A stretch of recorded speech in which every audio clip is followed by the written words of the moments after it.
Mesdames et messieurs, bonjour. Bienvenue dans le grand format de ce dimanche 26 avril 2026. Après une semaine d'évaluation sur l'ensemble du territoire national, les épreuves du certificat de qualification au métier ont pris fin avec la participation de plus de 38 000 candidats répartis dans 126 corps de métiers. Cette session 2026 se distingue par une innovation majeure, l'intégration pour la première fois des personnes détenues ainsi que des personnes en situation de handicap, traduisant ainsi la volonté du gouvernement de rendre la formation professionnelle plus inclusive. Au-delà du simple examen, ce certificat représente aujourd'hui un instrument essentiel de valorisation des compétences artisanales et de professionnalisation du secteur. Pour faire le point du déroulement de cette session, les innovations introduites ainsi que les perspectives envisagées pour consolider les réformes engagées dans le secteur de l'artisanat, Maxime Okoundé sera avec nous. Il est le chef service certification à la Chambre des métiers de l'artisanat du Bénin.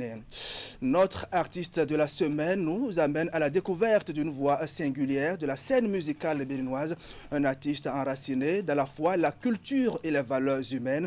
Né dans une famille de choristes, bercé dès l'enfance par les sonorités spirituelles, El Jaman a su tracer son chemin dans l'univers du reggae. Son tout premier album, La Paix, annonce déjà les couleurs, un engagement fort pour la paix, l'amour de Dieu, la justice et la joie. Aujourd'hui, 7 productions à son actif. Il franchit un nouveau cap en créant un concept original. Il sera avec nous sur ce plateau juste après la revue de presse hebdomadaire de Achiong Mokani, Achiong et le décryptage de l'actualité nationale avec Stéphane Achin-Rosso, analyste politique. Mesdames et messieurs, merci d'être avec nous. Voici le grand format chez vous.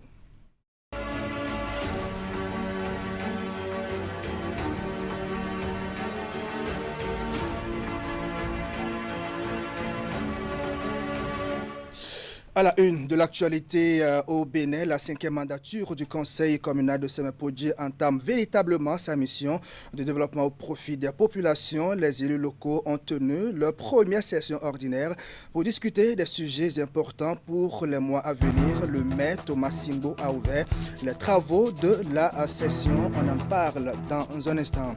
On parlera également de la visite de travail au Bénin du ministre d'État, ministre des Affaires étrangères du Portugal. Paulo Rangel était ce vendredi au cabinet du ministre béninois des Affaires étrangères, Olusegun Adjadi Bakari. L'un des moments forts de ce tête-à-tête, c'est la signature d'accord de partenariat entre le Bénin et le Portugal. Images, reportage à suivre.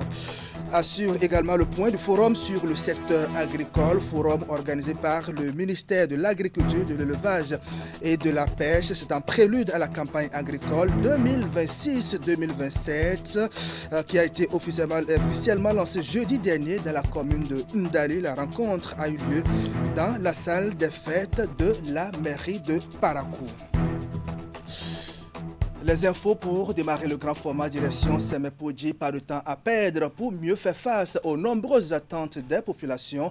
La 5e mandature du conseil communal accélère son rythme de travail et aborde les grands sujets de développement. Vous allez le voir réunis en session ordinaire. Les élus locaux posent les bases de leur action pour les mois à venir. La session est présidée par le maire Thomas Assingbo. On fait le point avec Emma Rodono. Plusieurs points sont inscrits à l'ordre du jour de cette deuxième session ordinaire de l'année 2026, qui est également la toute première de la 5e mandature du conseil communal de Semepodji. Dès l'entame des travaux, le maire Thomas Singbo a réitéré ses chaleureuses félicitations au nom de la commune au président élu Romuald Wadaï. Notre commune peut, à juste titre, se féliciter de ce résultat, avec un taux de participation évalué à 65,24% et plus de 96% des suffrages valablement exprimés en faveur du président élu. Les populations de Semepodji ont parlé dans la vérité des urnes avec clarté, maturité et responsabilité.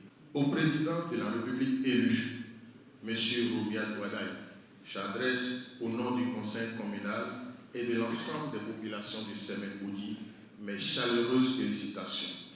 Je lui souhaite un septennat fécond. Il a par la suite décliné les grandes lignes de sa feuille de route pour les prochains mois, mettant l'accent sur les priorités de développement. Au cours des 3 prochains mois, Nous allons conduire des actions urgentes, notamment l'assainissement de nos écoles et collèges confrontés aux affres des inondations pendant la période des examens de fin d'année.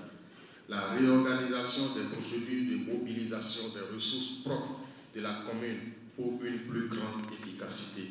Le renforcement du dialogue constructif entre la mairie et les entreprises autour de la responsabilité sociétale des entreprises installées sur notre territoire.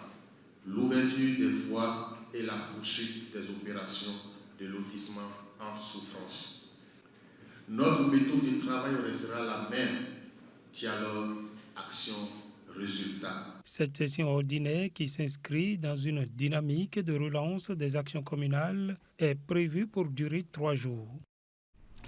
On va rester à Semepodji, cette fois-ci avec des nouvelles pas bonnes. Vous allez comprendre pourquoi. Vous êtes peut-être tombé sur cette vidéo qui fait le tour des réseaux sociaux depuis jeudi dernier. Une vidéo tout simplement horrible. La scène filmée montre une femme qui subissait un acte de torture. Le drame s'est produit à Ekpe-Plage. Pour mieux comprendre cette situation, l'une de nos équipes de reportage, conduite par Florence Bossa, s'est rendue sur les lieux du drame. Voici le constat fait sur place. Les images, vous les avez reçues. Un clic ou une notification et le reste est invité dans votre téléphone. C'est ici même, il y a quelques jours, qu'une femme a vécu un acte de barbarie. Une scène de torture filmée puis jetée sur les réseaux sociaux, transformant ce quartier de Ekpe-Plage en une tragédie nationale. C'est là dans le jardin que tout s'est passé vers 3 h du matin. Ils l'ont attrapé, bâillonné, battu et mis le feu sous elle.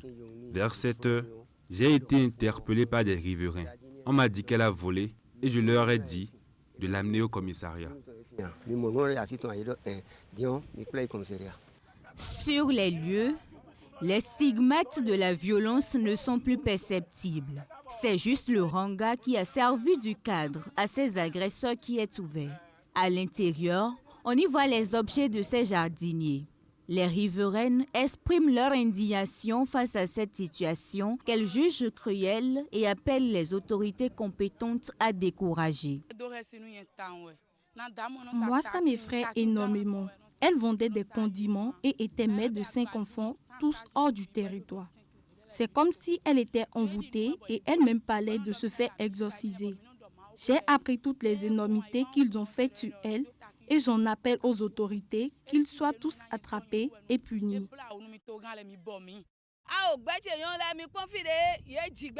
C'est à l'aube que nous avons tout appris. Ça fait pitié.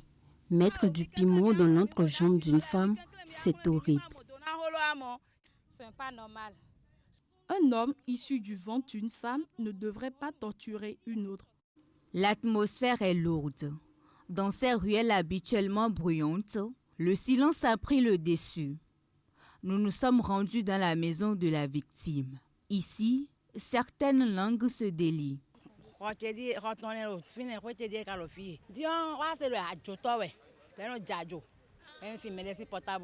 C'est ma voisine. J'aurais appris qu'elle est voleuse. Elle-même me demande chaque fois de prier pour elle. Son dernier coup était celui du mardi et voilà comment ça a fini.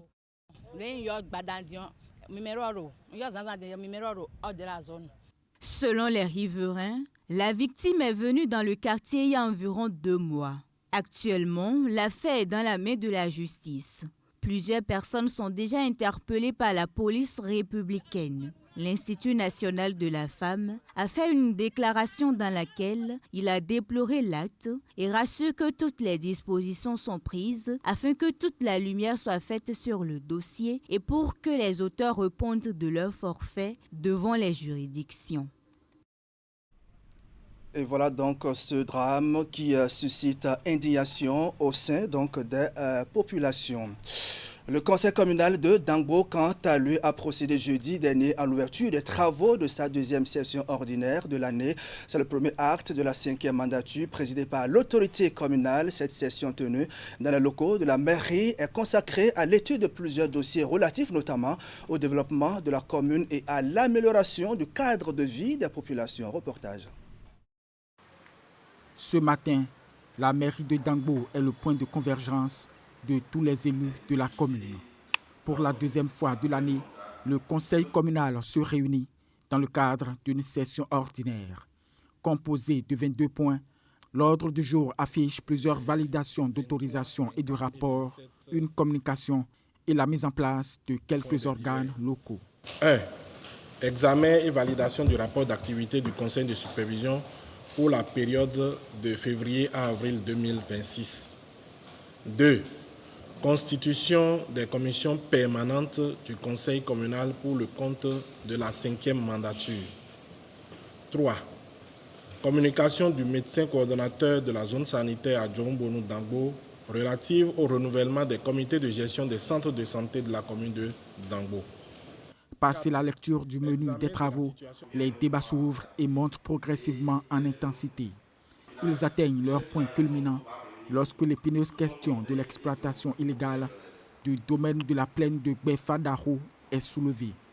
Objet d'une procédure pilotée par un comité interministériel, le site est le théâtre d'affrontements réguliers. Évidemment, ceux qui ont été battus ont enclenché une procédure à l'endroit de ceux qu'ils ont pu identifier dans la masse. Mais si le problème est posé ici, ce n'est pas par rapport à ceux-là qui ont été battus.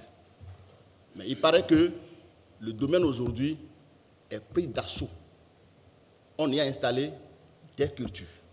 Dans le cadre de la réhabilitation de l'hôtel de ville de Dangbo, les discussions ont également porté sur la validation de l'autorisation du conseil de supervision pour la démolition des bâtiments du guichet unique des recettes de la mairie et de la bibliothèque Nelson Mandela. En dehors des débats, le conseil communal est outillé sur le renouvellement des comités de gestion des centres de santé de la ville. Ce comité est composé de 9 personnes, à savoir, nous avons 2 représentantes des femmes, dont une doit provenir d'un groupement associatif exerçant dans la communauté. Ensuite, nous avons 2 représentants des jeunes, dont un doit provenir aussi d'un groupement associatif des jeunes exerçant dans la communauté. Et mes impressions sont très bonnes parce que les conseillers, d'ailleurs, on a eu les 100% des conseillers, les 19 étaient présents. Et depuis 10 heures qu'on a commencé, on vient de finir à 18 heures. Et allez-y voir la convivialité dans laquelle nous avons traité les dossiers de notre commune. Ça prouve que nos chers conseillers ont à cœur le développement de notre cité commune. Les travaux de cette deuxième session ordinaire de l'année de la commune de Dangbo s'achèvent lundi 27 avril 2026. On parle diplomatie à présent et je vous l'avais annoncé en début de cette session d'information. Le ministre d'État, ministre des Affaires étrangères du Portugal était en visite de travail au Bénin. Paulo Rangel était ce vendredi au cabinet de Olusegun Adjadi Bakari, ministre béninois des Affaires étrangères. Tête à tête, séance de travail et signature d'accords de partenariat ont meublé cette visite. Ceci pour renforcer l'axe Cotonou-Lisbonne. Les précisions sont avec Esther Toufa.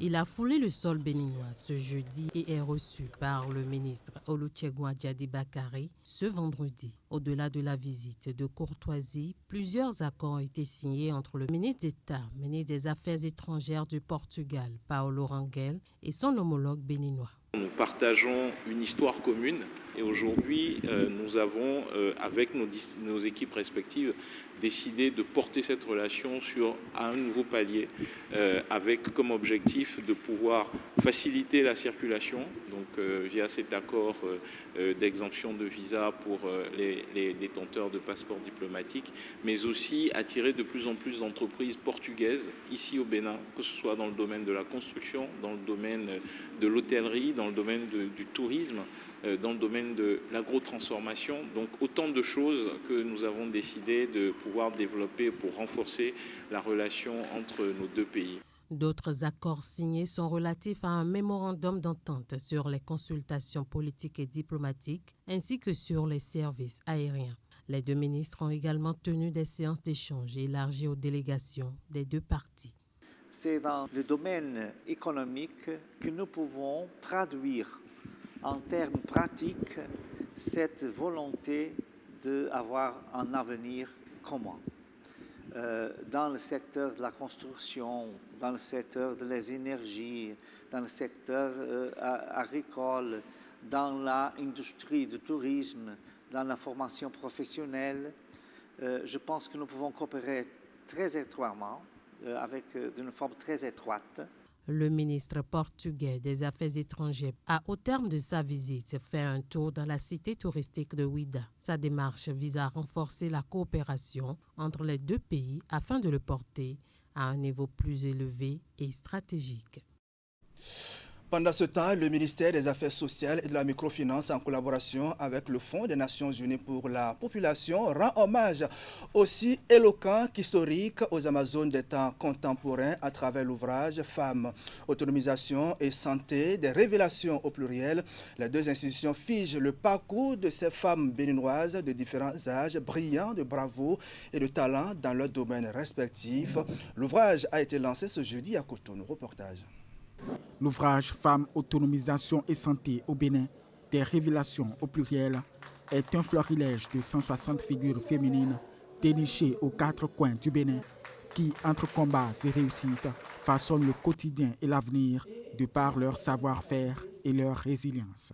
Ces récits démontrent avec éclat que l'autonomisation et la santé des femmes ne sont pas seulement des enjeux individuels, mais des leviers puissants de transformation sociale et de marche vers l'équité. Il s'agit d'un document symbolique, de mémoire, de reconnaissance et de plaidoyer. Un document qui dit à notre jeunesse, à nos filles, à nos partenaires et au monde entier que le Bénin avance avec ses femmes. Un hommage inédit qui appelle quelques témoignages. Je suis épouse d'un ambassadeur. Bon, là-bas, on ne travaille pas. Là où on est. Mais quand on est revenu au pays, il dit, bon, écoute, reste au plus tard des enfants. J'ai dit, hein, moi, jamais. Je suis heureuse d'être autonome et j'insiste pour que chaque femme, chaque jeune fille soit autonome. C'est pour ça que je me bats beaucoup. Appuyé par le Fonds des Nations Unies pour la population, la réalisation de cet ouvrage intervient dans un contexte d'évolution générale des consciences relativement à la condition féminine. Aujourd'hui, les chiffres parlent. 78% des Béninois estiment qu'une femme doit décider elle-même du moment de son mariage. Plus de 2/3 pensent qu'elle doit choisir le nombre d'enfants qu'elle souhaite avoir. Au-delà des récits inspirants, l'ouvrage Femmes, autonomisation et santé au Bénin, des révélations au pluriel, contient une sélection d'avis des femmes sur les thématiques de la santé et de l'autonomisation féminine. Et d'un ouvrage à un autre, on parle cette fois-ci de celui qui a été lancé à l'Institut national de la femme. Son titre, Agenda 2030, 10 ans déjà, entre espoir et inquiétude. C'est une œuvre d'une femme engagée, Huefa Vanessa Davito, qui s'inscrit dans une dynamique de réflexion sur les défis actuels du développement axé sur le rôle déterminant des jeunes. Le livre, préfacé par le ministre d'État, Abdoulaye Biotchane, a été enrichi d'un panel de haut niveau consacré aux enjeux de sa mise en œuvre. Reportage. Le lancement de l'ouvrage Agenda 2030, 10 ans déjà, entre espoir et inquiétude, organisé à l'Institut national de la femme, apparaît comme une initiative opportune dans un contexte marqué par plusieurs défis de développement. Il met en avant le rôle des jeunes comme pilier du développement. En souhaitant à cet ouvrage un plein succès et à ce panel des échanges féconds, je déclare officiellement lancé au nom du ministre d'État, Abdoulaye Biotchane, l'ouvrage Agenda 2030, 10 ans déjà, entre espoir et inquiétude. L'ouvrage s'arrime à l'agenda 2063 de l'Union africaine. Pour l'Institut national de la femme, c'est une boussole. Ce qui rend votre travail remarquable, chère Huefa, c'est votre capacité à faire converger l'agenda 2030 de l'ONU avec l'agenda 2063 de l'Union africaine. Cette vision holistique est précisément ce dont nous avons besoin. Pour nous, à l'Institut national de la femme, cette notion est une boussole. Elle nous rappelle que l'émancipation et le progrès ne signifient pas le reniement de nos valeurs culturelles. Au dire de son auteur, ce livre est né d'une triple conviction. Je suis animée d'une conviction que le développement n'est pas une fatalité de données statistiques inquiétantes, mais un combat pour la dignité, pour notre dignité africaine. Écrire ce livre, c'est proposer des solutions concrètes pour contribuer à un niveau de vie plus élevé de nos populations. Chaque point de croissance gagné sur les objectifs de développement durable, c'est une famille qui sort de la précarité.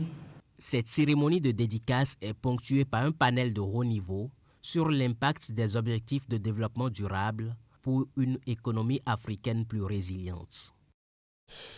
Toujours dans l'actualité, la campagne agricole 2026-2027 a été officiellement lancée dans la commune de Ndali.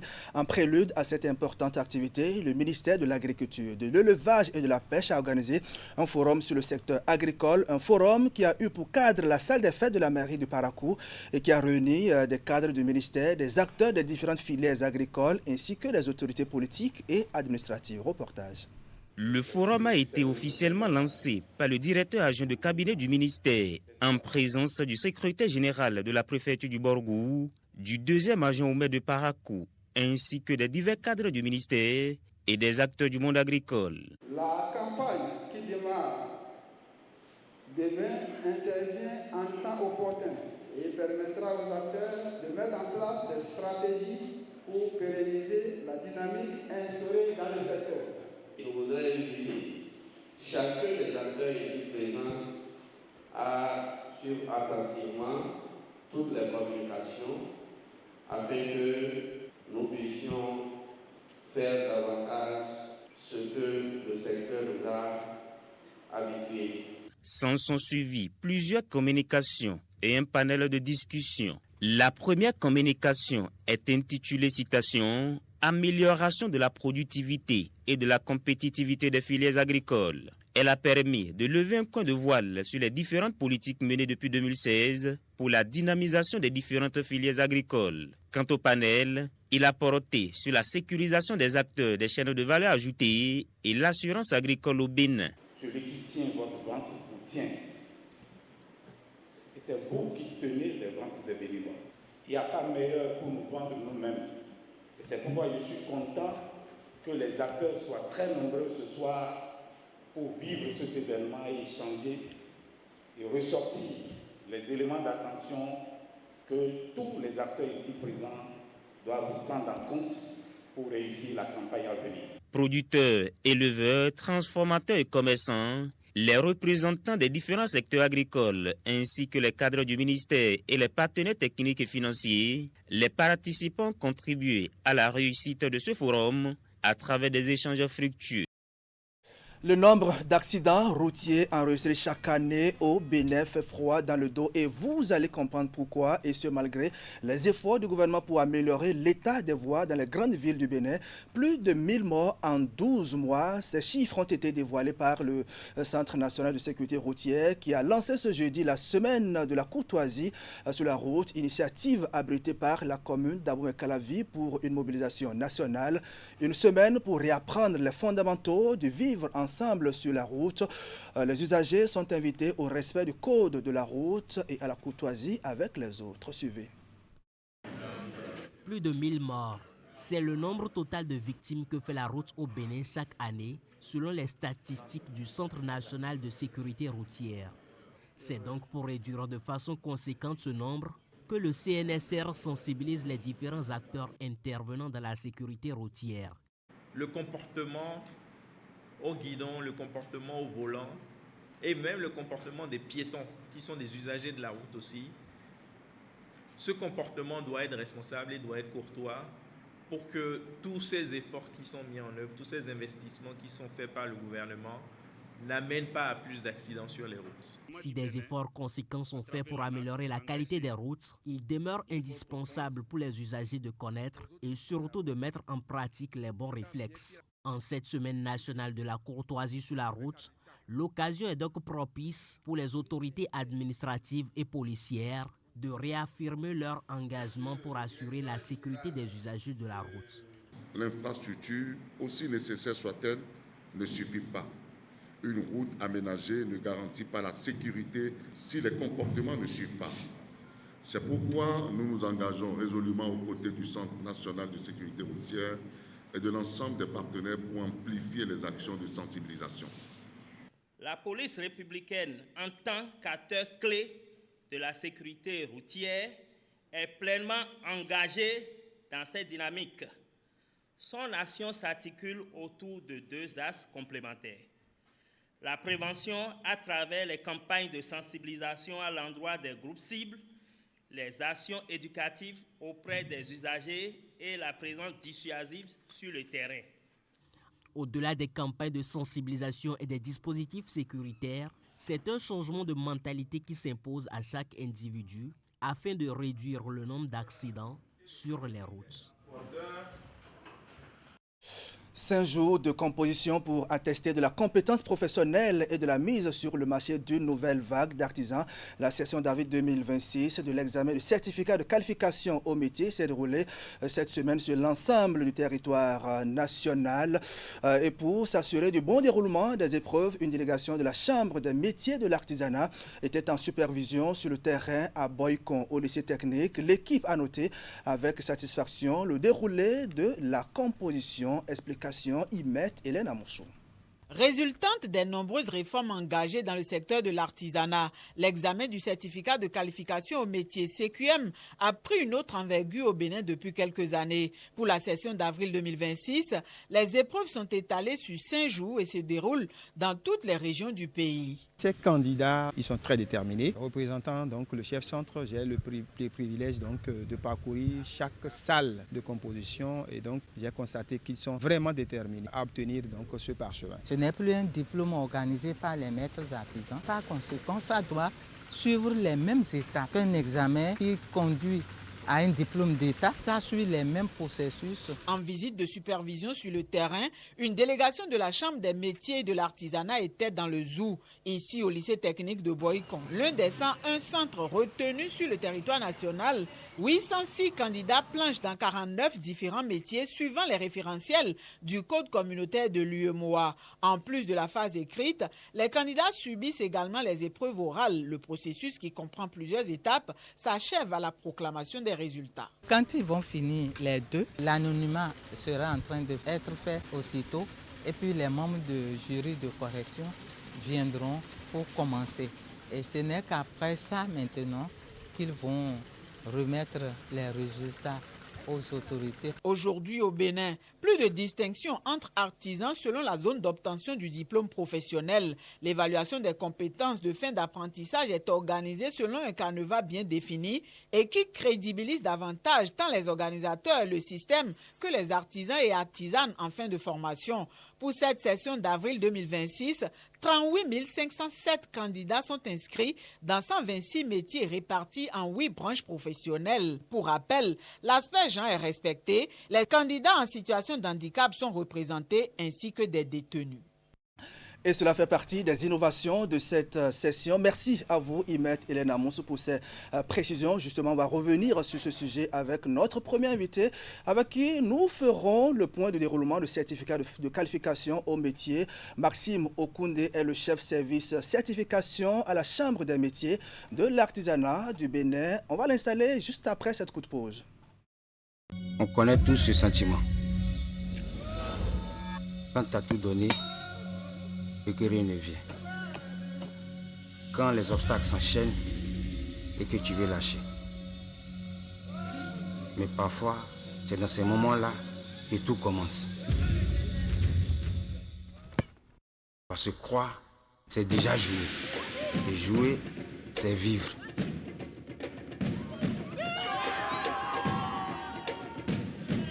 Nous sommes une marque proche de vous, fiable, engagée.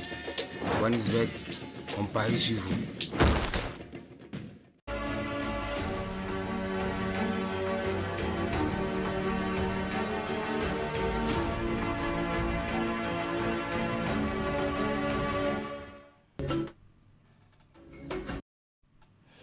Plus de 38 000 candidats répartis dans 126 corps de métier à la conquête du certificat de qualification au métier. L'examen qui a démarré depuis lundi dernier. Au-delà du simple examen, ce certificat représente aujourd'hui un outil essentiel de valorisation des compétences artisanales et de professionnalisation du secteur. Pour faire le point sur le déroulement donc, de cette session, les innovations introduites, les perspectives envisagées pour consolider les réformes engagées dans le secteur de l'artisanat. Nous recevons sur ce plateau le chef service certification à la Chambre des métiers de l'artisanat du Bénin, M. Maxime Okoundé. Bonjour. Bonjour, cher ami. Alors, bienvenue sur le plateau du Grand format. Alors, quel est le premier bilan qu'on peut faire de cette session 2026 du CQM? D'abord, merci pour l'invitation et l'opportunité que vous donnez à la Chambre pour parler encore du CQM rénové. C'était la semaine du CQM. Et je voudrais, au nom du président de la Chambre des métiers de l'artisanat du Bénin et du secrétariat général, vous dire merci pour cette invitation. Alors, en ce qui concerne le point qu'on peut faire aujourd'hui, nous avons clôturé donc, la phase de déroulement hier, samedi, 25 sur toute l'étendue du territoire national, dans les 109 centres qui ont été ouverts. Tout s'est globalement très bien passé sur le terrain. Toutes les équipes de supervision sont en train donc, de rentrer à Cotonou pour ceux qui sont encore au nord.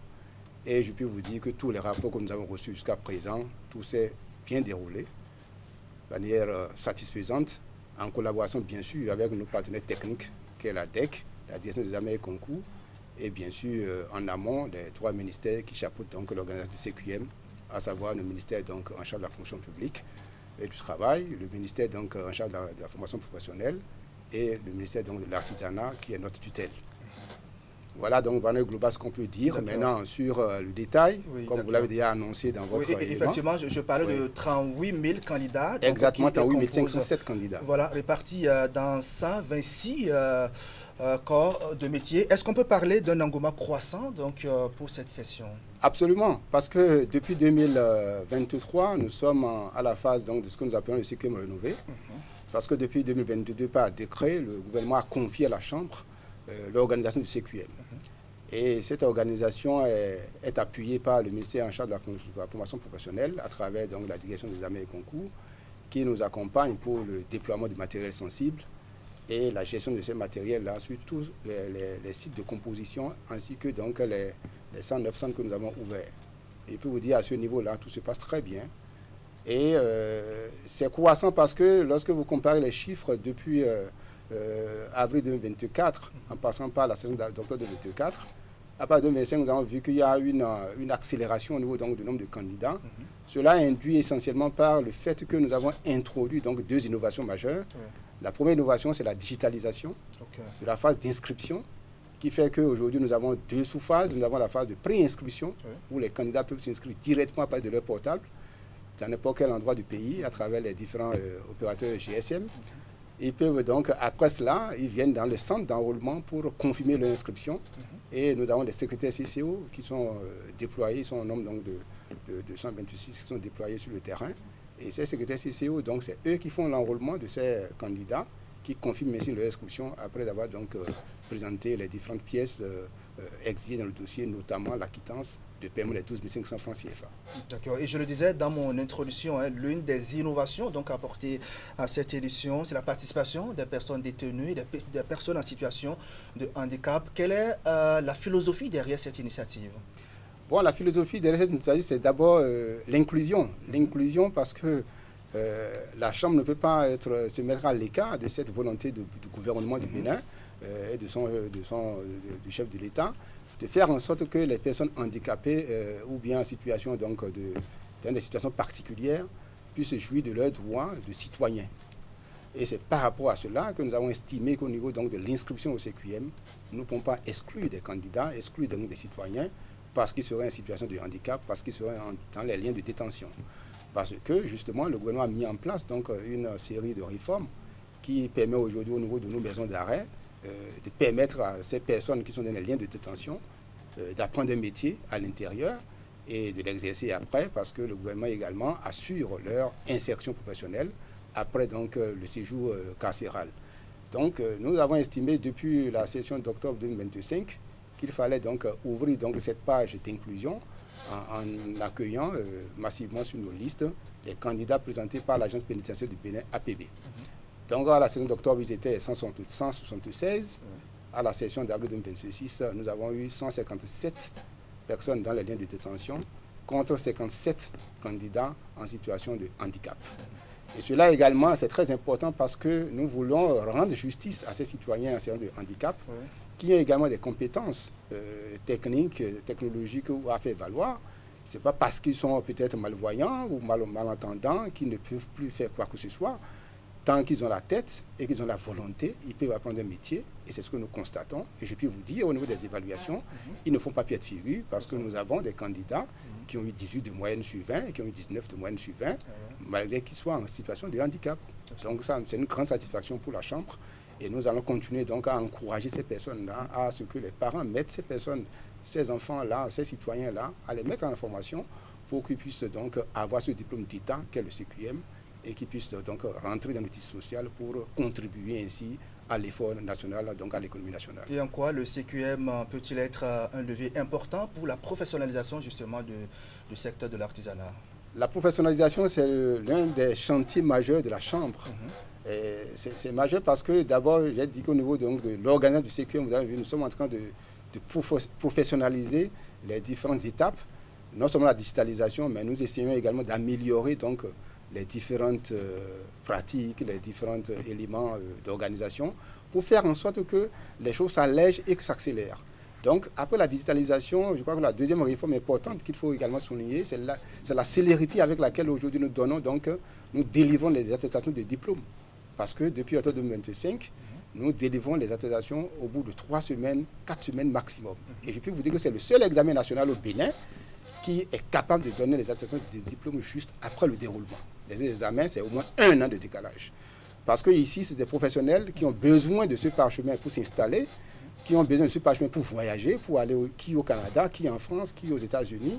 Et nous sommes très satisfaits aujourd'hui. Et les différents partenariats que la Chambre a également eu au niveau extérieur, nous avons fait voyager donc des lauréats au CQM. Et il y a des fondations au plan national également qui s'intéressent et qui prennent en charge donc nos lauréats. C'est vous dire que non seulement c'est un diplôme national, mais c'est un diplôme également qui est reconnu donc au-delà de nos frontières. Et je peux vous dire, dernière innovation, que sur le diplôme de CQM, c'est le seul diplôme au Bénin qui a un code QR. Qui a un code QR parce que dans le code QR, vous avez les éléments d'information du candidat, de lauréat admis, et ce qui le rend infalsifiable. Bien sûr, on me dira qu'au plan informatique, rien n'est impossible. Mais ce qui est certain, même si vous arrivez à prendre le document et que vous mettez votre nom, prénom sur le document, ce qui est certain, vous ne pouvez pas entrer dans notre base pour modifier donc, les données du candidat, du lauréat. Et c'est ça qui fait que donc, ce diplôme est infalsifiable. Et toutes les universités au plan international qui demandent la confirmation, la certification de ces diplômes pour s'assurer de leur authenticité sont satisfaites parce que nous leur prouvons par A plus B que c'est un diplôme national authentique et qui porte donc les sceaux de l'État. Et par rapport à cela, on n'a pas de doute que davantage, on aura donc beaucoup d'évolution au niveau des inscrits. Vous allez voir qu'en octobre, nous étions à 42 000, un peu moins de 42 000 candidats. Pour cette session, nous sommes légèrement diminués, nous sommes allés à 38 507. Mais le pôle de croissance, c'est en octobre. C'est en octobre parce que c'est octobre est la dernière session de l'année. Donc tous ceux qui ont raté la session d'avril se rattrapent en octobre. Donc c'est sûr que pour la prochaine session d'octobre, nous sommes sûrs, nous nous préparons, que nous allons passer peut-être à 45 000 ou plus de candidats. D'accord. La certification contribue-t-elle également, on va dire, à améliorer la crédibilité du savoir-faire béninois à l'échelle sur-régionale? Oui, c'est ça que je disais tantôt. Oui, ça améliore parce que j'ai dit que c'est le seul diplôme qui porte un code QR. Et cette qualité fait que nous voulons le rendre donc vraiment infalsifiable. Et ce qui fait qu'aujourd'hui, l'engouement, c'est que je peux vous dire que les patrons, les anciens patrons, nos papas et autres qui ont formé des tas et des tas d'apprentis, qui ont eu les IFAT, les anciens diplômes et autres, sont aujourd'hui plus ou moins un peu jaloux, entre griffes, je ne sais pas qu'ils sont jaloux, mais ils se disent, mais nous formons des apprentis qui ont des diplômes d'État et qui voyagent partout, mais nos diplômes sont aujourd'hui fatigués, nous on ne peut pas voyager avec. Et la Chambre a pris en compte leur desiderata. Et je peux leur dire que désormais, nous aurons donc le TPM, le titre professionnel au métier, qui sera délivré à ces patrons-là. Et ce titre-là leur permettra également d'avoir un diplôme authentique d'État. Et tous ceux qui ont encore la possibilité parmi eux de voyager pourraient également voyager. Et c'est ça qui fait l'engouement aujourd'hui. Donc nous mettons en place aujourd'hui un dispositif pour gérer au mieux les réclamations qui arrivent et minimiser les réclamations, parce que la digitalisation nous permet donc de limiter les fraudes et ensuite de limiter les erreurs au niveau des données personnelles. Et nous allons franchir une étape importante prochainement. C'est que la Chambre va signer une convention avec ANIP pour que nous puissions donc avoir les données fiables sur les candidats et que nous n'ayons plus de problèmes donc d'erreurs de données personnelles sur nos diplômes, d'erreurs sur les lieux de naissance, sur les dates de naissance, etc. etc. Donc ce travail-là, dès que cette convention sera signée par la Chambre, par le président de la Chambre, nous croyons que nous, au niveau de service certification, nous allons faire un ouf de soulagement, parce que nous recevons beaucoup de réclamations liées à ces corrections-là. Et je crois que depuis la session d'octobre 2025, nous avons limité les réclamations et nous comptons les éliminer, pas totalement, mais les éliminer quand même à un niveau inférieur, à un niveau vraiment insignifiant, pour que nos diplômes ne souffrent d'aucune irrégularité et que les candidats qui sont détenteurs de ce diplôme-là soient fiers de leur parchemin, parce que c'est la volonté de l'État et la Chambre accompagne cela. Donc alors, voilà un peu ce que nous faisons dans la Chambre. Organiser un examen de cette ampleur dans 126 métiers différents n'est pas chose facile. Quels ont été les principaux défis rencontrés? Bon, le défi d'abord, c'est de l'organiser. Oui. C'est de l'organiser, et ça, je voudrais féliciter tous les acteurs au plan national, au plan départemental, au plan local, qui ont mouillé le maillot, comme on dit, pour que nous ayons donc ce que nous avons vu hier. Et puis je vais vous donner quelques chiffres pour voir un peu l'ampleur de la tâche, pour voir un peu ce que le nombre, la foule d'acteurs qui est impliquée. Vous avez parlé de 126 métiers, mais nous avons 109 centres. Et nous avons au niveau des organes en charge de l'organisation, et sur les 109 centres, il faut ajouter une nuance, nous avons les sites de composition. Les sites de composition, ce sont là où les candidats sont reçus. Donc les centres d'examen sont des centres qui gèrent plusieurs sites de composition, eux-mêmes peuvent devenir sites de composition.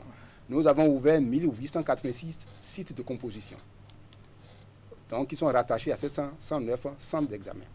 Et nous avons mobilisé 478 membres du jury d'administration des épreuves et 3819 membres du jury de correction. Parce que lorsque le jury d'administration finit d'administrer les épreuves, le volet oral notamment, et le volet réalisation donc sous anonymat, c'est le jury de correction qui prend le relais pour donner les notes, et puis les notes sont transmises donc au secrétariat d'examen. Et vous avez autour de cela, en dehors de ces acteurs-là, vous avez les équipes de supervision locale qui sont au nombre de 218 équipes de supervision locale que nous avons mobilisées sur le terrain. Et après cela, nous avons bien sûr les équipes de supervision au plan national, y compris la DEC, qui ont assuré donc cette... Donc vous voyez, c'est une foule d'acteurs qui ont travaillé donc à ce que nous ayons ces résultats-là. Et c'est lié donc à l'organisation de l'examen qui est un peu atypique par rapport aux autres examens, parce que ici la surveillance n'est pas classique comme au niveau des examens, et la correction non plus n'est pas classique, c'est assuré ici par les professionnels artisans. Et je voudrais par votre canal leur dire merci pour le dévouement que nous avons constaté sur le terrain, pour l'implication que nous avons constatée sur le terrain. Et au niveau des organes, au niveau communal, vous avez les CCO, les comités communaux d'organisation, c'est le bras organisationnel au niveau donc communal, qui gère avec les chefs centres, ces différents centres et les 1886 sites de composition. Ils sont au nombre de 80 CCO, et dans leur tête un président. Et ces présidents CCO également ont mouillé le maillot. Et c'est l'ensemble de tous les acteurs au plan national, départemental et au plan local qui ont contribué à ce succès. Après la phase de déroulement, c'est le niveau départemental qui va prendre le relais. Parce qu'à la phase départementale, nous avons les 12 commissions départementales de coordination de l'examen qui vont prendre le relais pour organiser maintenant la délibération dans un premier temps. La première délibération portant sur les résultats provisoires. Et dans une deuxième phase, après les réclamations, nous aurons donc la phase de la deuxième délibération définitive de l'examen. Et après cela, nous, on prend le relais pour éditer avec notre opérateur Tickmaster et notre service informatique. On prend le relais pour éditer donc les atteintes de diplôme. Et nous assurons maintenant la distribution sur le terrain, etc. Voilà après, ce qui se fait. Oui. Est-ce qu'avec cet examen, la question de transparence donc, se pose également? C'est un enjeu? Non, c'est transparent. Si je crois que vous avez déployé vos équipes sur le terrain, c'est transparent parce que ici, nous avons entendu quelque part à Boycon, je crois au sujet de Boycon, qu'il y aurait eu des problèmes de fuite, de fraude, etc. C'était une fausse alerte. C'était une fausse alerte. parce qu'immédiatement, nous avons demandé à nos équipes au niveau du zoo de constater le fait. Et je félicite donc le directeur départemental, notre chef de délégation au niveau du zoo, qui immédiatement, avec les différents chefs centres, les différents présidents CCO, ont su se mobiliser sur le terrain pour apporter les clarifications. Et l'auteur de cet article, de tout faux article également, a apporté un démenti formel parce que les informations étaient erronées. Non, c'est un examen qui est bien cadré parce que nous avons un ensemble de tests réglementaires qui organisent l'examen. Vous avez des décisions ministérielles qui organisent, qui installent les différents organes que j'ai cités tout à l'heure, que ce soit les CCO, que ce soit les commissions départementales, les commissions au niveau national, et les secrétariats et tout ça là, tout ça c'est encadré. Et le déroulement même de technique de l'examen est assuré par des professionnels.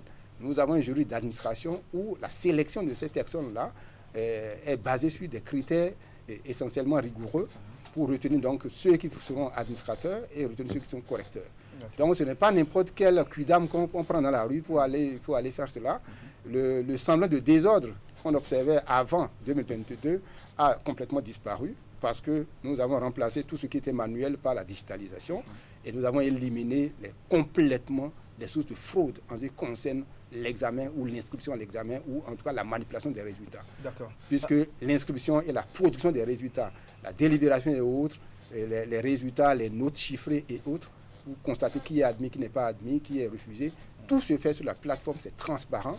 Et là, nous assurons donc cette gestion avec le service informatique et tous les autres services connexes au niveau de la Chambre qui nous aident, qui appuient le service certification pour que nous ayons un CQM bien organisé et pour bien mériter donc le qualificatif de rénové que nous lui avons donné depuis 2001. D'accord. Après cette édition, quelles sont les prochaines réformes envisagées pour moderniser davantage la prochaine réforme majeure, comme je vous l'ai dit tantôt, ça va être au niveau de la phase d'inscription parce que il faut que cette convention avec l'ANIP, et quand nous aurons signé cette convention avec l'ANIP, ça nous permettra aujourd'hui d'avoir des données automatiquement frais, fondées, parce que l'ANIP étant donc la structure ayant en charge donc les données personnelles au niveau du pays, bien sûr que nous allons prendre les dispositions légales pour que ces données soient bien gérées et ne soient pas donc à la porte de n'importe qui.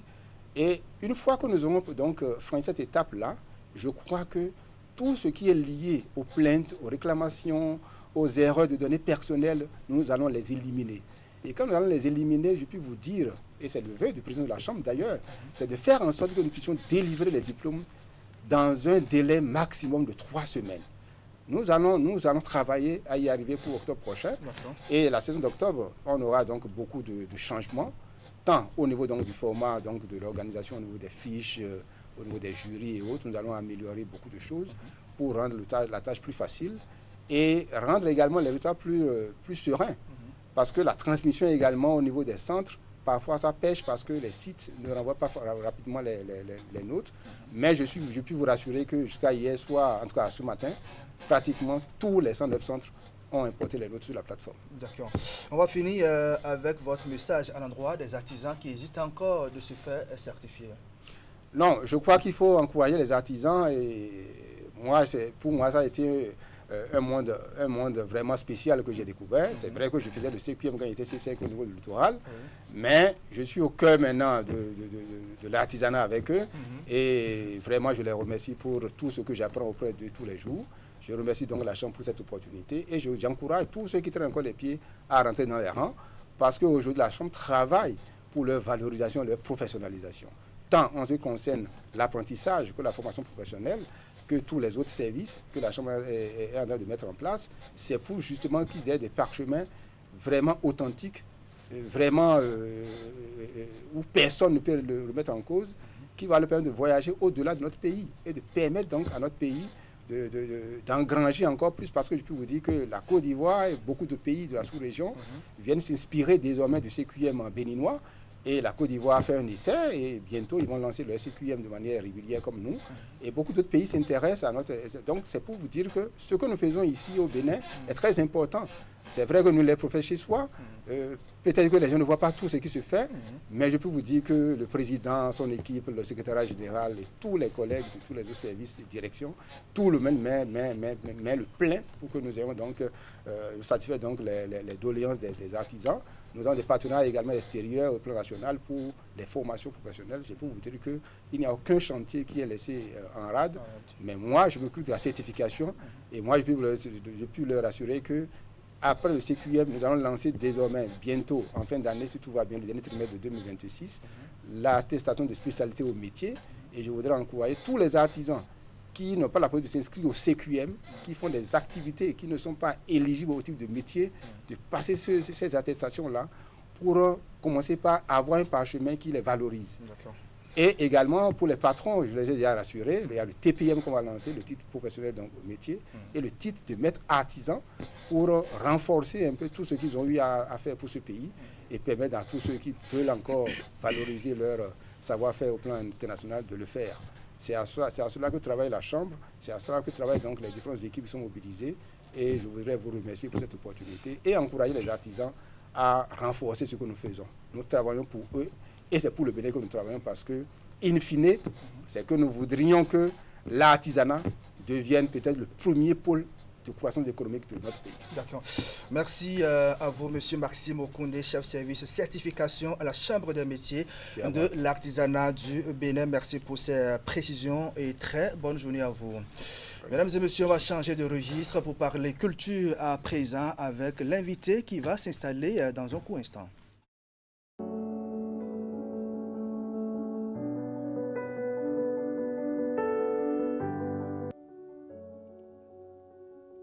Le TikToker béninois Steve Woto a été interpellé par des agents de la police républicaine. Connu pour ses prises de position virulentes en ligne, Steve Woto s'était fait remarquer ces derniers mois par des contenus critiques visant des figures de premier plan de l'exécutif béninois, dont le président de la République et le ministre d'État chargé de l'économie et des finances. Certaines de ces interventions comportaient des propos jugés offensants.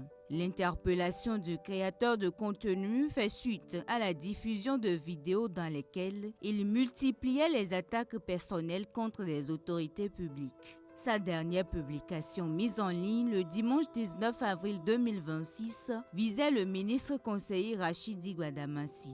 Dans cette séquence, il accusait ce dernier d'être à l'origine d'attaques spirituelles de sa personne. Il établissait également un lien entre ces faits et le décès de l'épouse de l'acteur politique. Aucune communication officielle de la police républicaine n'a, à la date des faits rapportés, précisé les chefs d'accusation retenus contre le mis en cause, ni les circonstances exactes de son interpellation.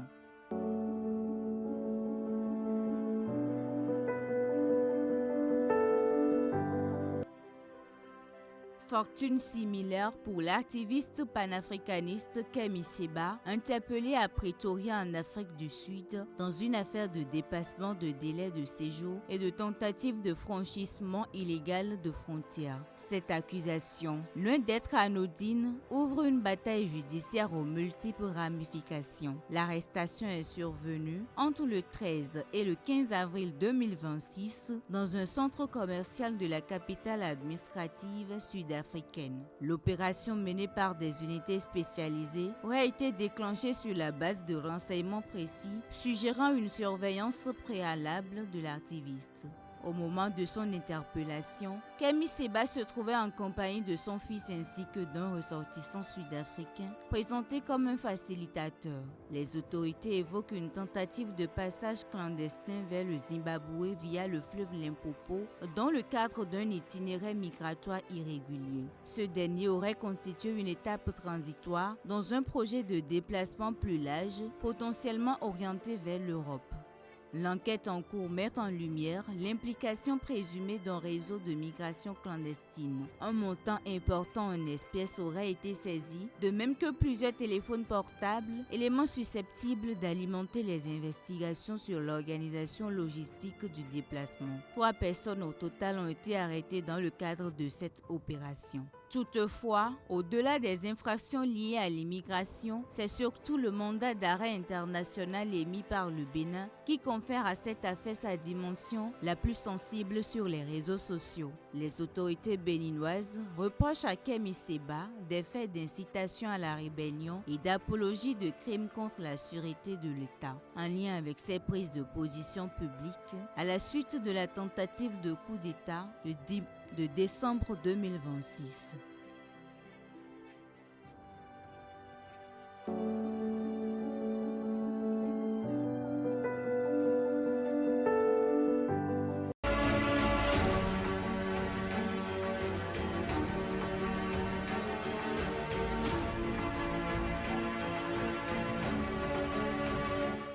La richesse culturelle du Bénin ne cesse de s'exprimer à travers ses fêtes identitaires, véritables creusets de traditions, de valeurs et de développement local. Parmi elles, Novisan, célébré notamment par la communauté PEDA, s'impose aujourd'hui comme un rendez-vous majeur de retrouvailles, de valorisation du patrimoine et de promotion de l'unité. Chaque année, dans le département du Mono, cette fête mobilise des milliers de filles et fils de la région venus du Bénin et de la diaspora autour d'un idéal commun, renforcer les liens sociaux et mettre en lumière les richesses culturelles locales. Sur ce plateau, nous abordons le volet culturel, la promotion du patrimoine et l'impact économique de Novisan dans la région. Monsieur André Tchekounou, bonjour. Bonjour, Monsieur Boukari. Alors, merci d'être avec nous. Avec vous, on va parler donc du volet culturel de ce regroupement qu'on appelle Novisan concrètement. Que représente Novisan pour la communauté justement qui la célèbre? Merci beaucoup, journaliste Monsieur Boukari. Novisan, c'est une association qu'on ne présente plus et cela fait plus de 62 ans que les pères fondateurs ont créé Novisan, une association qui regroupe les ressortissants autour du lac Aémé et ses chenaux. Et quand on parle du lac Aémé, il faut considérer les deux rives. Quand vous venez de Cotonou pour aller vers le Mono, à hauteur de Sebroé, en descendant, vous avez le premier pont, et puis après au niveau pont, le deuxième pont. Et ces ponts sont ceux qui encadrent le lac Aémé, au niveau de la rive que nous appelons la rive Mono et au niveau de la rive Atlantique. Et vous avez 5 communes. 5 communes que sont les communes de Grand Popo, de Ouida, commune de Koubé, commune de Boupa, et ici au niveau de la rive Atlantique, les communes de Pomassé. Donc c'est ça pratiquement ce que nous appelons Novisan avec une culture très diversifiée. Vous avez une association qui vit depuis très longtemps et vous avez près de 17 arrondissements au sein de ces communes. Et tout ce beau monde, près de 500 000 habitants qui ont essentiellement comme activité la pêche et l'agriculture. Et c'est ça, les pères fondateurs ayant reconnu cette activité qui est commune à toutes ces populations au niveau du lac Aémé et au niveau des chenaux, on dit pourquoi pas, il faut qu'on se fraternise, qu'on mette en commun nos problèmes, nos difficultés pour gérer ce lac. Et c'est comme ça qu'ils ont créé le jour en juillet 1984. Ils ont créé cette association dont nous avons hérité et que nous continuons depuis près de 62 ans. Et Novisan, cette année, fait un peu Novisan décalé, en ce sens que c'est toujours les jours de Pâques. Et les événements se passent au jour de Pâques et nous faisons une fête tournante autour de ces arrondissements pour célébrer notre union, nos retrouvailles, pour montrer à la face du monde, avec la diaspora qui vient, ce que nous savons faire, notre façon de s'habiller, ce que nous mangeons, l'art culinaire et tout ce qui a tout ce lien-là pour développer notre environnement et faire de nous-mêmes une identité culturelle responsable. Et que faites-vous pour renforcer les deux secteurs économiques dont vous avez parlé, la pêche et l'agriculture? Que faites-vous justement pour renforcer ces deux secteurs? Effectivement, c'est des activités qui datent de très loin. Et l'essentiel, la base, c'est le lac. Et ce lac, de plus en plus, rencontre des problèmes. Parce qu'il est de plus en plus au niveau des deux versants. Il y a le lac qui s'étouffe de par les sédiments. Donc le lac ne produit plus. Les poissons qui sont dans ce lac-là sont devenus très rares. Et il faut faire ce qu'il faut faire pour qu'on retrouve le lac que nous avons eu d'antan, le lac qui nous a nourris, nous autres. Et pourquoi pas, qui doit continuer à nourrir des générations. C'est en cela que nous avons élaboré un grand projet, les populations, et avec le gouvernement Talon, qui a pris ce projet à cœur et qui a essayé d'organiser le dragage à partir déjà au niveau de l'embouchure du village de Djillon pour arriver vers l'intérieur pour essayer de rendre que les sédiments qui étouffent le lac, qui constituent des effets à compte courant, qui ne permettent pas aux poissons d'aller en profondeur pour se reproduire.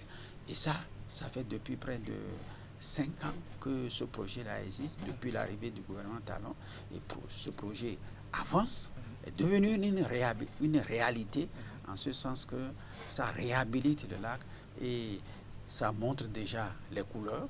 C'est des projets de milliards qui vont faire en sorte que le lac redeviendra à sa forme ancienne, c'est-à-dire le dragage du lac Aïmé. D'accord. Quelles sont les potentialités touristiques? Vous avez parlé de 5 communes donc, dans la région.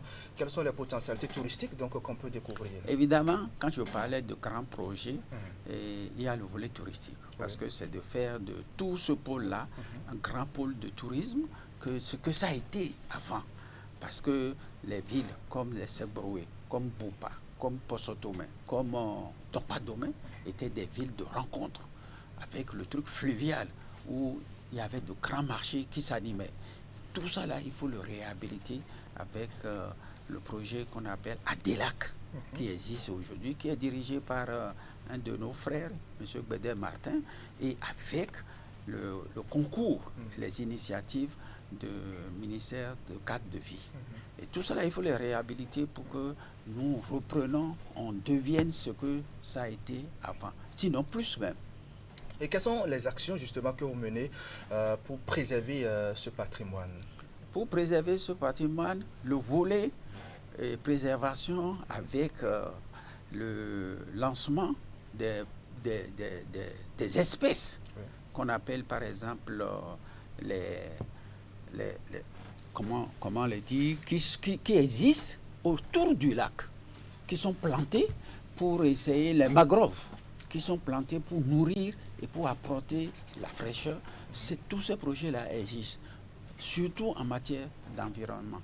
Et les équipes sont là et on rénove ces mangroves tout autour du lac, qu'il s'agisse des chenaux jusqu'au niveau de Bopa et au niveau des Camins. Et sur le plan culturel, qu'est-ce qu'on peut y découvrir? Sur le plan il y a les danses, il y a les rythmes, les traditions. Oui, sur le plan culturel, comme je l'ai dit, c'est tout un grand projet. Et nous, en tant qu'association, avec d'autres associations, puisque Novisan c'est l'association fêtière, et nous essayons de promouvoir cette culture pour que nos enfants ne perdent pas leur identité. Et ça existe au niveau de tous les arrondissements, avec les danses, les cultures, l'art culinaire, la façon de s'habiller, nos panégyriques, et tout ça là, c'est à cette occasion que nous les faisons revivre. En ce sens que lorsque nous mettons un programme de 3 jours pour ces manifestations, nous faisons en sorte que tout cela existe et nous y mettons de l'argent pour les faire découvrir. Quand vous parlez d'art culinaire, quel est le plat ou le repas, le plat préféré qu'on peut découvrir justement dans la région? Oui, il y a plusieurs plats culinaires. Le plus en vue aujourd'hui, c'est le dacouin. Et ce dacouin que tout le monde essaie de connaître aujourd'hui. J'ai trouvé aujourd'hui des restaurants, même à Cotonou, des restaurants russes qui font le dacouin. Est-ce qu'il y a une politique derrière pour justement valoriser ce pays? Non, vous voyez, le dacouin, il y avait ce que moi j'appelle le dacouin originel, traditionnel, et puis le dacouin moderne. Voilà. Moderne, parce que le nom même le dit. Quand on dit dacouin, da, c'est préparer le poisson frais, et puis ensuite le renverser automatiquement. On ne le garde pas. Donc, les pêcheurs, lorsqu'ils allaient sur le lac, et lorsqu'ils ont fait près de 2 heures, 3 heures de temps à faire tous ces efforts de lancer le filet, d'aller en profondeur, de capturer des poissons, et lorsqu'ils reviennent, ils ont faim. Et ils choisissent rapidement quelques poissons, et caillés, on met de l'eau, on met un peu du piment, et on met ces gros poissons-là, et puis on les prépare rapidement, et on cherche la matière qui est la première que l'on retrouve souvent, c'est le gari, et puis on renverse tout ça là-dedans, on fait un peu un pilon, et c'est le dacouin traditionnel, préparé, et frais, qui n'a pas besoin de trop d'ingrédients, de condiments. C'est le premier dacouin. Aujourd'hui, on l'a modernisé avec les condiments où on met des cubes, où on met de la tomate, et on le présente encore bien. Vous allez dans ces restaurants, vous avez aussi ce dacouin. Ça permet de calmer un peu la faim. Donc c'est ça, le dacouin. En dehors du dacouin, il y a toute une grande richesse qu'on peut découvrir. Et que l'art culinaire au niveau du lac Aimé, c'est très riche et très dense. Aujourd'hui, la modernisation a fait que on a caché tout ça là. Il faut venir les découvrir. Est-ce que les communautés arrivent à tirer profit justement de toutes ces potentialités touristiques? Est-ce que vous arrivez à les valoriser pour que l'impact économique on arrive à les valoriser et ça va loin, au-delà de nos frontières. Ça va dans les grands pays, que vous allez en France, que vous allez au Canada, il y a des restaurants qui le pratiquent et c'est un mets très spécialement apprécié par ceux qui sont à l'extérieur, ceux d'Acoin. Il y a d'autres que lorsque vous allez dans des foires ou dans des choses là, des représentations, vous voyez, vous découvrez ces variétés de mets qu'on trouve que le Bénin était très riche, effectivement, en matière de cet art culinaire. En dehors de l'art culinaire, il y a d'autres vestiges, les danses, et tout ce que nous pratiquons avant, pour nous rappeler au clair de la lune. Quels sont les noms, quelques noms de danse? Vous avez par exemple le kété, qui est un peu proche du teke là-bas. C'est dit au clair de la lune, et lorsque on se retrouve entre jeunes, on tape les mains, et chacun vient au centre et danse et remet à quelqu'un d'autre. Et même avec les femmes, c'est une manière de dire que je préfère celle-ci. Et les concurrents aussi voient, ou les amis qui sont, désinvitent cette femme. Donc, il faut être d'un certain âge pour peut-être... Oui, l'âge, surtout c'est la jeunesse. C'est à partir de 20-25 ans et on pratique ça. Il y a d'autres danses que nous pratiquons également. Il y a des jeux que nous faisons tout au clair de la lune pour manifester ou pour se désirer. C'est plein de choses que nous faisons. Quel est l'impact économique des actions que vous menez? Je veux parler de ce que la population gagne, de ce que vous faites. Alors, il faut revaloriser. Comme vous-même vous l'avez dit, c'est des trucs au fil du temps, avec la modernisation, qui se perdent. Il faut les revaloriser. Il faut les mettre en valeur. Il faut faire en sorte que ça devienne quelque chose de nouveau qui peut avoir une hauteur ascendante sur beaucoup de choses. Et en les pratiquant, ça donne une valeur et les gens le désirent. Les gens, c'est comme quelque chose de très nouveau, alors qu'ils avaient une ancienneté pas trop longue, je parle de 62 ans, 100 ans, et qu'on avait. Les gens les découvrent aujourd'hui et ils donnent assez de valeur. Ils trouvent à ça plein de messages philosophiques, d'amour et de choses là qu'on découvre. Et pourquoi pas ça a une valeur? C'est ce que nous faisons. Et comment arrivez-vous à mobiliser la diaspora donc, autour de ces idéaux? Non, la diaspora fait partie intégrante de l'association. Et lorsque nous avons ces retrouvailles et que elles aussi sont, la diaspora vient dans le creuset, là où ces fêtes doivent se voir, c'est ensemble que nous discutons des programmes à mettre en valeur. Et nous retenons ceci, nous retenons ça, et c'est comme ça que eux-mêmes, lorsqu'ils repartent là-bas pour les activités culturelles, ils font valoir ces danses, ces cultures, ces panégyriques pour montrer d'où nous venons avec le sens philosophique et le sens historique qu'elles contiennent. D'accord. Vous-même, quelle est votre vision pour Novisan? Novisan, près de 62 ans, c'est peu, c'est beaucoup. Et aujourd'hui, c'est un flambeau que nous portons. Et il faut continuer de nourrir ce flambeau pour que nos valeurs culturelles, nos valeurs historiques ne se perdent pas. Et les enfants que nous avons, lorsqu'ils sont inondés par toute cette culture qui vient de l'Occident, ils s'oublient d'où ils viennent. Alors, il faut les rénover et de temps en temps les amener à ça pour qu'ils sentent qu'ils avaient Est-ce que vous avez des espaces d'échange justement direct avec... Mais vous savez, tout ce qu'il y a aujourd'hui avec la digitalisation, on a l'espace. Et ça se porte très très loin. Vous allez sur des sites et vous voyez toutes ces cultures, cette façon de nous habiller et tout. Et l'espace existe grâce à l'informatique. Mais il faut faire attention où aujourd'hui avec l'IA, ça arrive à tout mélanger et à ne pas montrer les vraies choses. D'accord. Est-ce que vous envisagez, on va dire en quelque sorte, une reconnaissance officielle donc, de nos visas? Ah oui, il y a une reconnaissance officielle. Et nous, au niveau de nos visas, nous pouvons dire qu'il y a quelque sorte un pacte qui existe entre les autorités politiques et nous, les institutions de l'État. Et chaque fois lorsque nous avons à faire notre fête, qui est située dans la période de Pâques, toutes ces autorités sont avec nous. Elles sont avec nous. Je dirais, lorsque nous avons eu à commémorer la fête les 3 et le 4 avril dernier, avec une grande messe d'action de grâce que nous avons eu à faire à Guézin même, parce que nous revenons avec le tissu sur ce même site. Il y avait près d'une demi-douzaine des autorités de ces institutions-là qui étaient là, du président de la Cour constitutionnelle, en passant par le président de la Cour suprême. Une façon de reconnaître... ah oui, parce que c'est comme un pacte qui existe, et grâce surtout à notre frère, le président de la Cour suprême, Victor Dassi, à Dossou, et nous avons le privilège d'avoir ça avec nous, les présidents des institutions de la République. D'accord. Et chaque année, ils seront là le 2 mai, où nous allons commémorer la fête parce que nous avons eu le retard pour le bail.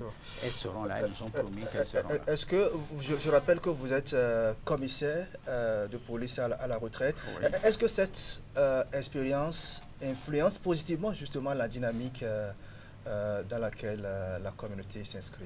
Non, pas du tout. Il s'agit de voir à la tête de l'association une personne. Pas besoin d'une personnalité. Moi, c'était un parcours. Je suis contrôleur général de police à la retraite et je dirige depuis ma retraite cette institution. Ça fait plus de 10 ans et disons que ça se passe bien. Oui. D'accord. On va finir avec votre mot de fin. Quelques mots juste pour finir. Je disais tout à l'heure, nos visas décalés, parce que nous devons fêter depuis les 3, 4, 5 avril. Et il y a eu quelques problèmes de retard du tissu et nous avons reporté cette fête. Et cette fête se tient le 1er et le 2 mai. C'est-à-dire d'ici une semaine. Le samedi prochain, dans la ville qui a été retenue, dans la région qui a été retenue au niveau du village, dans l'arrondissement d'Agatabo, nous fêtons nos 10 ans. Et là, nous invitons tous les ressortissants des 5 communes, des 16 arrondissements et leurs sympathisants, toute la diaspora qui est déjà sur le terrain, à venir commémorer nos retrouvailles ordinaires que nous avons l'habitude de faire, communier ensemble pour le développement de nos régions, faire en sorte que nous goûtons au mets, nous ayons un projet d'aller loin dans le développement de nos régions. Et c'est pour cela que nous invitons tous les sympathisants qui sont avec nous. Les gens sont déjà en train de se déplacer et aujourd'hui, nous allons faire la finale de la Coupe de nos visants qui va se dérouler tout à l'heure sur le terrain d'Agatabo à partir de 15h. Nous avions commencé déjà les jeux de toutes sortes, la course à la pirogue et toutes sortes de jeux. D'accord, merci à vous, monsieur André Tchekouno, président du comité non-visant. Je rappelle que vous êtes commissaire de police à la retraite. En tout cas, très bonne journée à vous. Mesdames et messieurs, nous allons observer une pause d'environ 8 minutes. Le temps pour vous de suivre la revue de presse hebdomadaire de Assiongbo Kagny. Assiongbo, juste après, c'est le décryptage de l'actualité nationale avec Stéphane Arine Rossou. Il est analyste politique, directeur de publication du quotidien L'Autre Vision. Voici la revue hebdo.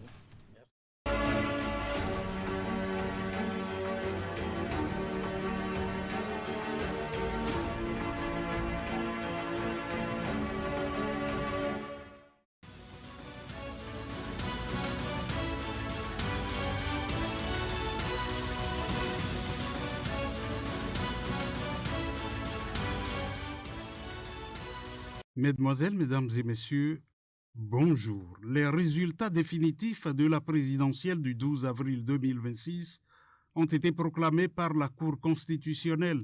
Le matinal d'écrire que c'est désormais acté. Romuald Wadanyi est officiellement le 5e président de l'ère du renouveau démocratique au Bénin. C'est ce qui ressort de la proclamation des résultats définitifs de l'élection présidentielle du 12 avril 2026 par le président de la Cour constitutionnelle, Dorothée Kossi-Sosa, dans l'après-midi du jeudi 23 mai 2026. La nation ajoutait que la Cour a constaté qu'aucune contestation relative à la régularité des opérations électorales n'a été déposée dans le délai imparti. Elle a également relevé de sa propre initiative l'absence d'irrégularité de nature à entacher ou à justifier son annulation. Dans ces conditions, la juridiction a estimé qu'il y avait lieu de procéder à la proclamation des résultats définitifs conformément aux prescriptions constitutionnelles. Pour Fraternité, c'est parti pour la trêve politique de 6 ans. Elle entre désormais en vigueur après la proclamation des résultats définitifs de l'élection présidentielle par la Cour constitutionnelle le jeudi 23 avril 2026. Conformément aux dispositions de l'article 5.1 nouveau de la Constitution révisée et promulgué le 17 décembre 2025, les partis politiques observent une période d'accalmie. Cette disposition marque une suspension de la compétition politique active visant à favoriser la stabilité institutionnelle et la continuité de l'action publique. L'autre quotidien pointait qu'à 49 ans, Romuald Wadanyi, expert comptable de formation et proche du président sortant Patrice Talon, incarne la continuité. Sa victoire dès le premier tour reflète la confiance accordée à sa gestion rigoureuse des finances publiques et à son projet de développement économique. Il prêtera serment le 24 mai 2026 pour un mandat de 7 ans. Et avant ses résultats définitifs, l'ex-chef de l'État Boni Yayi a adressé ses félicitations au nouvel élu, ce que rapportait Gaskiani, pour lequel, dans ce message, Boni Yayi félicite chaleureusement le nouveau locataire du palais de la Marina. Par ces mots, il se place à la fois dans la position d'un aîné qui observe et d'un citoyen qui respecte les règles. L'ex-chef de l'État a émis des vœux à l'endroit de Romuald Wadanyi, que rapportait la presse du jour, qui écrivait que parmi ces vœux, certains sont des os à croquer par Romuald Wadanyi. Il s'agit notamment du retour des exilés, de la libération de personnes détenues que Boni Yayi qualifie de détention politique. Et jeudi, Fraternité publiait que Wadanyi entre dans le vif du sujet. Selon le porte-parole du gouvernement, Wilfried Léandre Ngbeji, il n'a pas participé comme à l'accoutumée en tant que simple ministre. Le président élu a pris place à la droite du chef de l'État, Patrice Talon, dans une configuration lui permettant de co-conduire de fait les travaux du Conseil. Il s'agissait du premier conseil tenu après l'élection présidentielle du 12 avril 2026. Pour la première fois, un ministre en exercice, élu président de la République, participe à un conseil des ministres en tant que président élu aux côtés du chef de l'État en fonction. Une image forte, symbole d'une transition progressive et maîtrisée. Les deux hommes ont fait leur entrée ensemble dans la salle sous les applaudissements des membres du gouvernement, avec une attention particulière portée au président élu. Cette coprésence active de Romuald Wadanyi traduit la volonté de l'associer dès à présent à la gestion des affaires courantes. Une démarche qui rompt avec les pratiques classiques où le président élu reste en retrait jusqu'à sa prise de fonction officielle.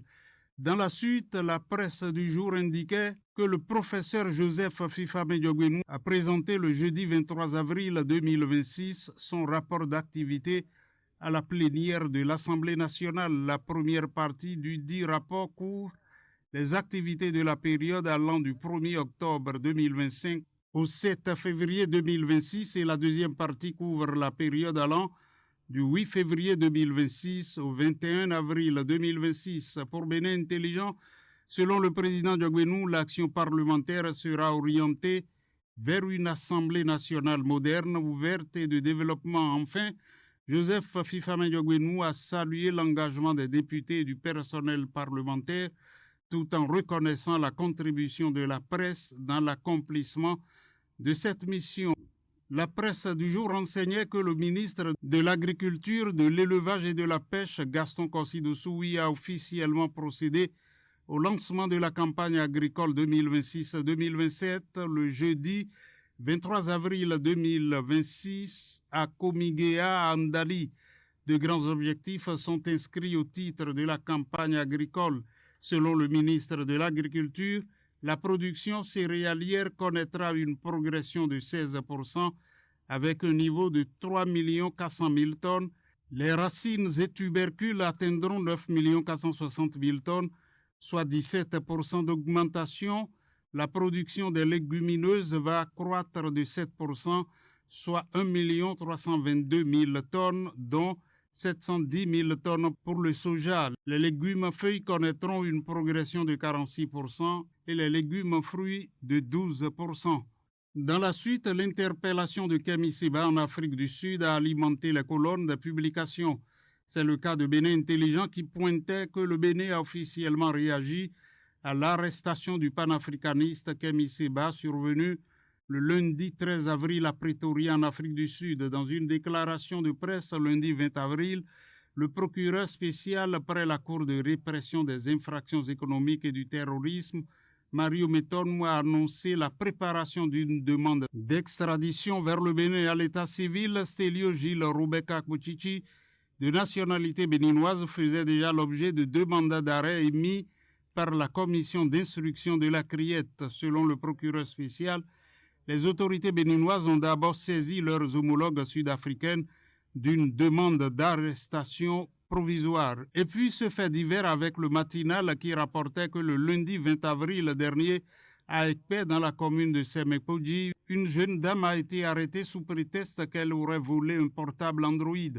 En guise de représailles, la présumée voleuse a été violemment bastonnée, dénudée et suspendue avec des cordes au plafond d'une cabane, agonisant sous le supplice d'un feu ardent attisé sous ses entrejambes. Informé, le commissariat d'Ekpe a diligemment mis la main sur 6 présumés auteurs de ce crime crapuleux. Fin de la revue de presse hebdomadaire. À dimanche prochain.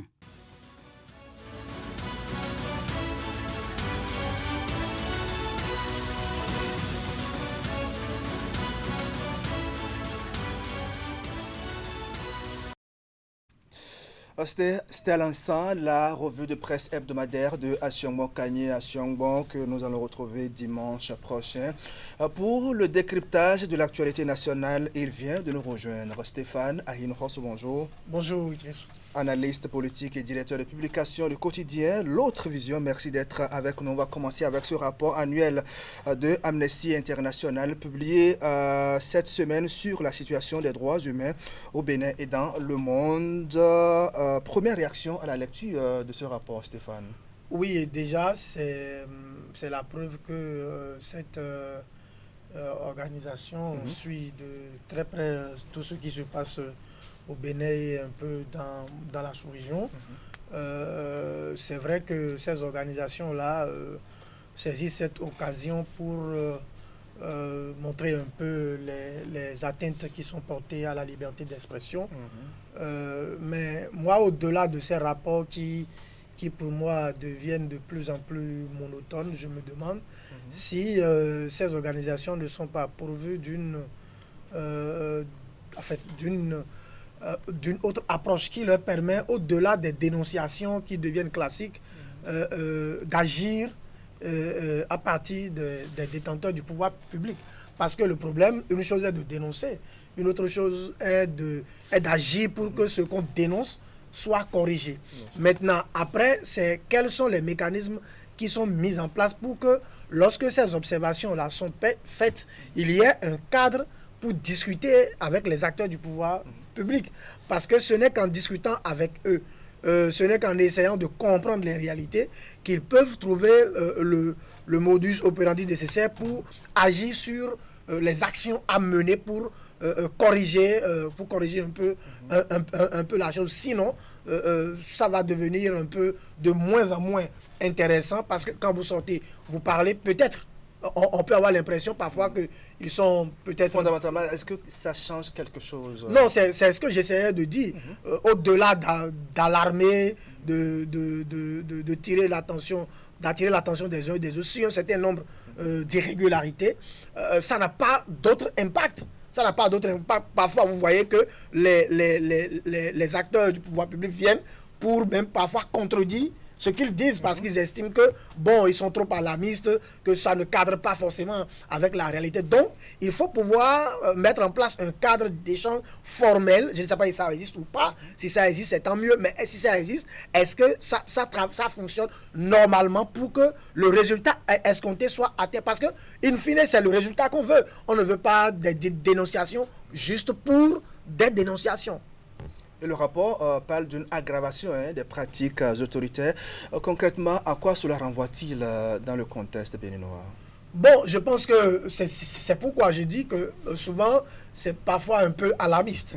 C'est parfois souvent un peu alarmiste. C'est vrai que ces derniers temps, il y a des journalistes qui ont été arrêtés. Les gens estimaient que... Bien sûr, le rapport fait cadre de l'arrestation des journalistes, la suspension des organes de presse également. Évidemment, et les gens décrivent un peu les procédures, les manières qui, pour eux, ne sont pas forcément orthodoxes. Donc, c'est vrai que le dire comme ça, c'est bien. C'est bien de pouvoir attirer l'attention des uns et des autres sur ça. Mais le problème, ça ne sort pas les gens de prison. Ça n'ouvre pas ces organes de presse qui sont fermés. Ça ne change pas fondamentalement quelque chose. Donc, au lieu de se limiter à des sorties de dénonciation ou à la rédaction de rapports qui, in fine, sont jetés au placard et qui n'impactent pas réellement l'action sur le terrain, je pense qu'il faut pouvoir chercher à discuter avec les acteurs du pouvoir public pour voir comment est-ce qu'on peut améliorer la gouvernance au niveau des droits humains, comment on peut améliorer la gouvernance au niveau des libertés d'expression pour que ce qui est dénoncé cette année ne revienne pas encore l'année prochaine. Donc je trouve qu'il faut mettre en place le mécanisme nécessaire pour corriger la chose au lieu de se limiter à des dénonciations qui ne changent vraiment pas grand-chose. Autre sujet avec vous, mon cher Stéphane, on va parler de la trêve politique telle qu'introduite dans le cadre constitutionnel. La révision de la Constitution de 2025 au Bénin. Que comprenez-vous justement, Stéphane, de la trêve politique? Ce que je comprends, puisque je ne suis pas juriste, ce que je comprends, c'est un peu ce que les acteurs qui ont voté la loi eux-mêmes disent. C'est les interprétations que les juristes en font. On a vu le chef de l'État lui-même qui était monté au créneau pour expliquer un peu l'esprit de la chose et qui avait estimé que le mot trêve politique était un mot un peu fort, mais qui dans l'application n'était pas aussi fort que ça parce que ça ne s'inscrivait pas dans une logique de restriction des libertés parce que ça n'exclut pas la critique, ça n'exclut pas que les acteurs politiques puissent sortir pour critiquer subjectivement, objectivement ou positivement ou négativement ce qui se fait par le pouvoir en place, mais que juste que ça permet de laisser celui qui a le pouvoir, de l'exercer jusqu'à la fin, tout au moins pendant les 6 premières années. J'ai vu l'autre député, Orden Aladati, qui est également monté au créneau pour dire ça n'exclut pas la critique. Ce que ça refuse, c'est de mettre le blocus, de permettre à celui qui est élu d'exercer son pouvoir, de ne pas l'empêcher, de ne pas se lever pour dire, par exemple, non, ça ne se fera pas. Puisque c'est lui qui a eu le mandat pour agir au nom du peuple. Donc, on ne peut pas l'empêcher d'exécuter ce qui se fait. Et donc, quand je vois cette analyse et je regarde un peu ce à quoi nous avons assisté par le passé, où on a vu des syndicalistes qui bloquaient pratiquement l'administration publique. On a vu ici les mercredis rouges. Donc, les acteurs aujourd'hui qui refusent que ces choses-là continuent, ce sont eux qui les faisaient pas par le passé. Peut-être qu'ils ont compris dans la pratique du pouvoir que ça n'arrangeait pas forcément les choses. Ils veulent changer. Maintenant, quand vous décidez de changer, puisque tel que ça se dit là, ce n'est pas vraiment perçu comme ça. On a vu le professeur Olo qui est sorti. Justement, qui a donné sa lecture. Qui a donné sa lecture, qui pour moi est une lecture un peu trop élitiste, parce que on le comprend d'ailleurs, parce que c'est un avis de sachant qu'il donne sur le sujet. Mais pour le Béninois lambda, quand on dit trêve, c'est comme s'il n'y aura plus rien, que c'est silence radio, on laisse le président élu dérouler son agenda sans que la classe politique n'ait la possibilité de monter au créneau pour... Or, l'esprit, ce n'est pas ça. L'esprit, c'est que chacun puisse observer ce qui se fait, faire des critiques, mais en même temps, faire des propositions. Donc j'estime que ce n'est pas pour restreindre, n'est-ce pas, donc la liberté d'expression. On a vu le professeur Olo qui dit que le mot trêve, même si n'est pas approprié, je pense que on peut continuer par réfléchir sur le sujet pour voir s'il faut l'adapter, s'il faut trouver un autre mot. Il estime qu'il faut encadrer la chose. Maintenant, je dis, quand les acteurs politiques disent les choses, il y a toujours possibilité de glissement. Et c'est cette crainte-là qui anime.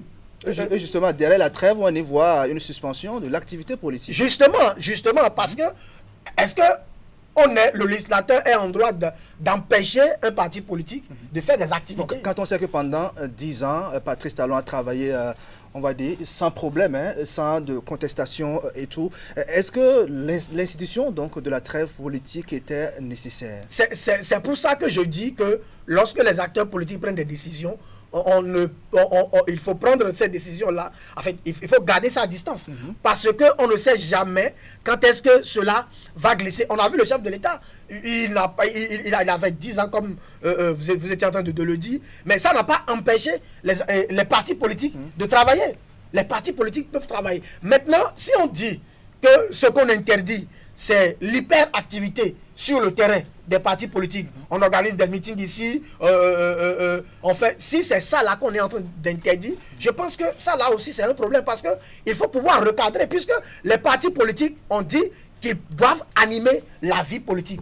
Comment est-ce qu'ils vont animer la vie politique si on les empêche peut-être de faire des meetings avec leurs militants, si on les empêche de tenir des réunions avec leurs militants, si on les empêche de monter au créneau pour dire par rapport à la gouvernance là, nous estimons que ça là, ça ne marche pas, ça là, ça ne marche pas.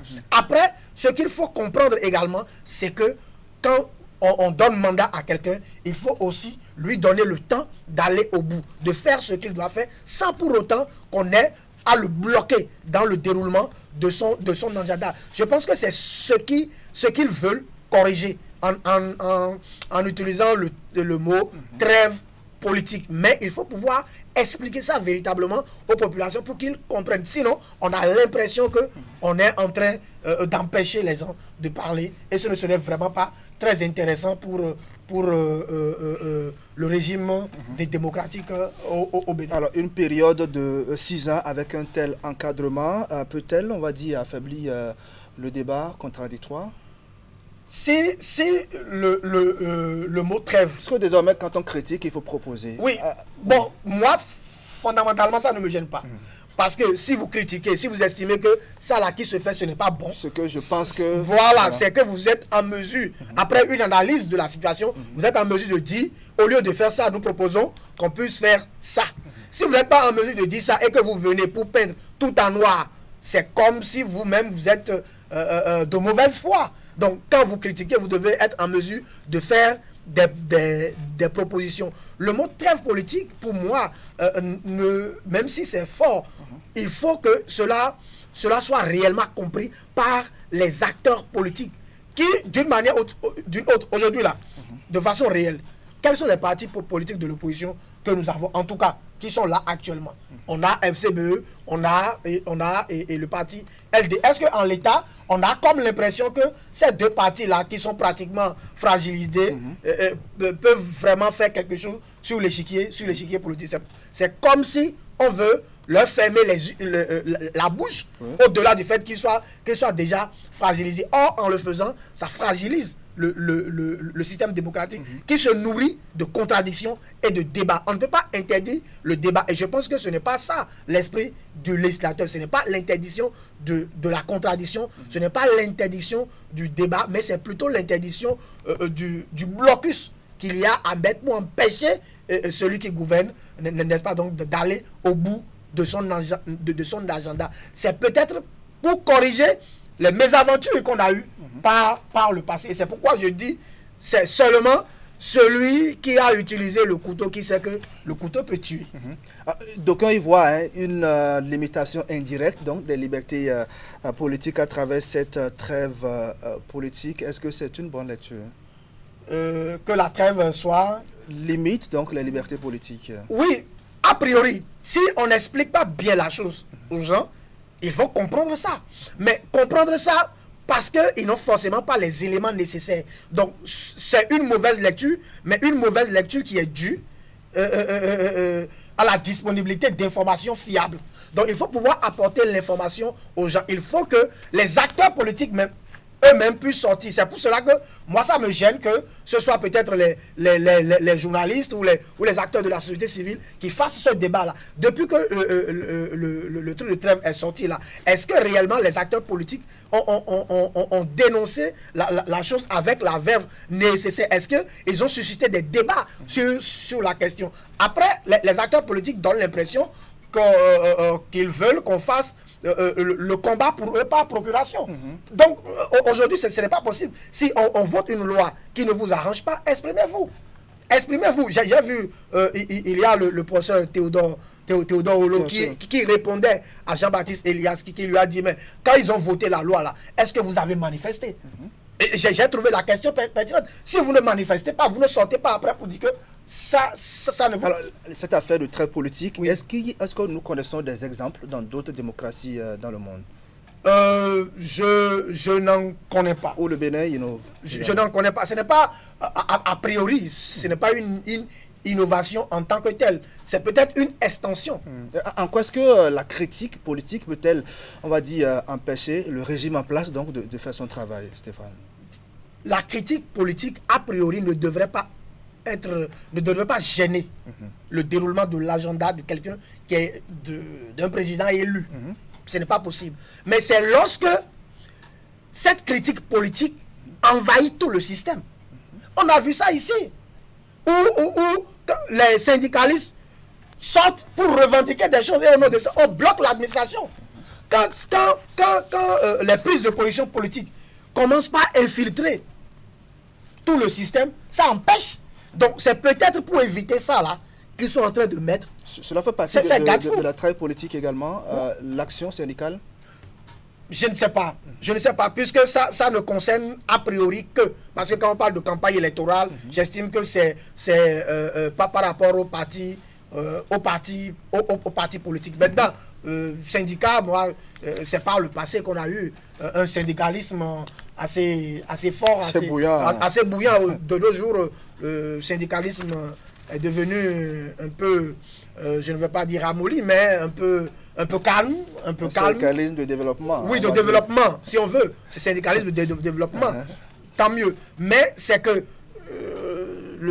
la trêve politique ne devrait pas. Mais si on n'y prend pas garde, ça peut glisser vers. Si on laissait les acteurs politiques avoir une certaine marge de manœuvre, ça peut glisser. C'est des glissements qui existent. Ça a déjà existé dans notre pays. C'est par crainte de ça que le législateur a certainement dû mettre ces garde-fous là pour permettre au président élu de faire son travail, comme pour dire que le président qui est élu maintenant n'a vraiment pas beaucoup de soucis. Ne dérangez pas Wadaï. Oui, il faut le laisser faire son travail. Dernier sujet avec vous très rapidement, Stéphane Arine Rosso. On va parler de l'arrestation de Kemi Seba en Afrique du Sud. L'affaire fait grand débat. Ici à Cotonou, le procureur spécial de la Criette a fait une sortie cette semaine pour apporter quelques clarifications. Qu'est-ce que vous retenez des explications du procureur?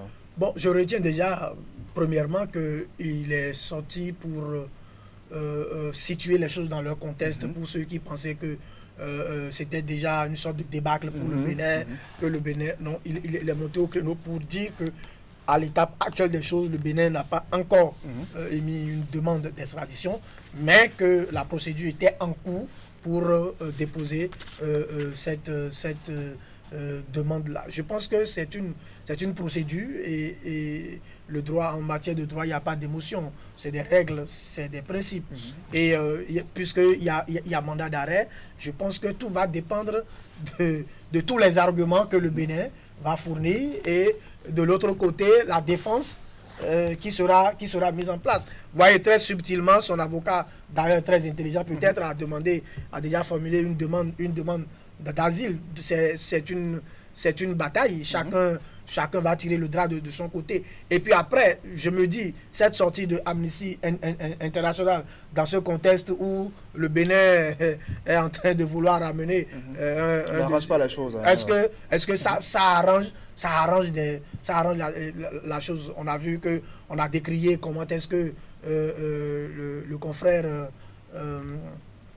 Hugues Sosoukper, on l'a ramené ici au Bénin. Donc, je pense que c'est des arguments qui peuvent être utilisés pour empêcher, pour jouer contre cette demande que le Bénin va formuler. Mais on va espérer que lorsque quelqu'un est condamné, en tout cas est accusé pour des crimes aussi graves, que la justice puisse faire son travail en toute transparence pour qu'il puisse répondre des actes qu'il a pu commettre. Concrètement, quelles sont les chances que cette demande aboutisse?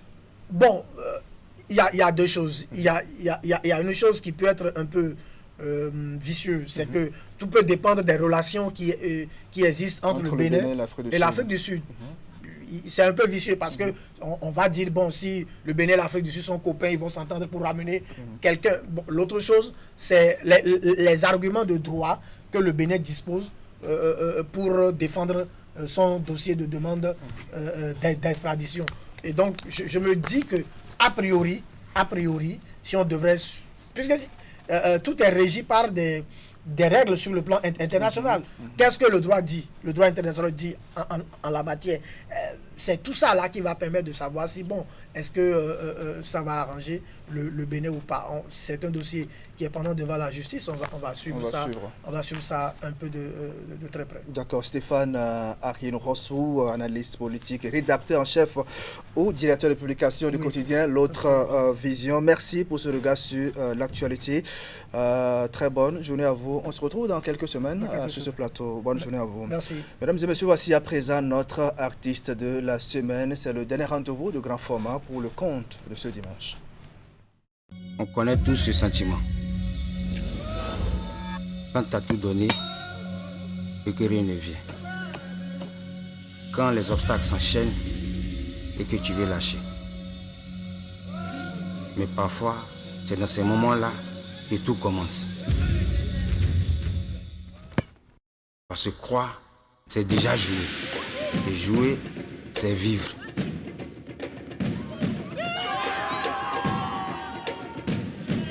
Nous sommes une marque proche de vous, fiable, engagée.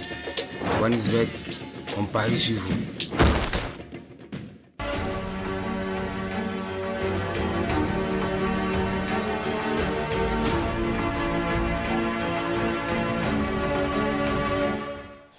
Du reggae sur le plateau du grand format de ce dimanche avec notre artiste de la semaine qui vient de s'installer, El Djaman. Bonjour, bonne arrivée. Bonjour, monsieur Boukari. Alors, comment vous portez?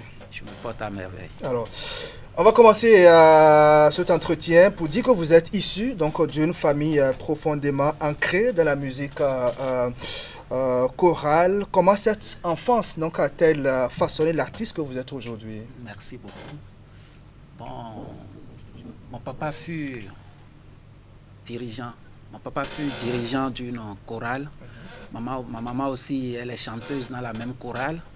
Et à part la chorale de l'église, il y a aussi un groupe folklorique qui a été créé par les parents. Et ce groupe s'appelait Akoto Korun. Donc dans tous ces groupes-là, je jouais déjà des percussions. et depuis l'enfance. Et à part ça, j'ai joué aussi du kaleta. À l'enfance, j'ai fait beaucoup de kaleta. Et c'est après une formation professionnelle que je me suis lancé complètement dans la musique. Et à quel moment vous avez compris que la musique, c'était votre chose? Oui, c'est...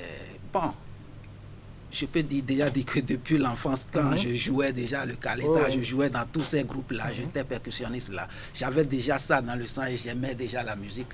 Mais après ma formation professionnelle, j'ai appris un peu la guitare chez des amis.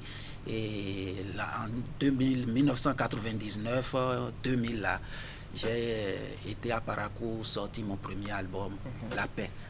Donc c'est déjà l'an 2000 que je me suis lancé complètement dans la musique.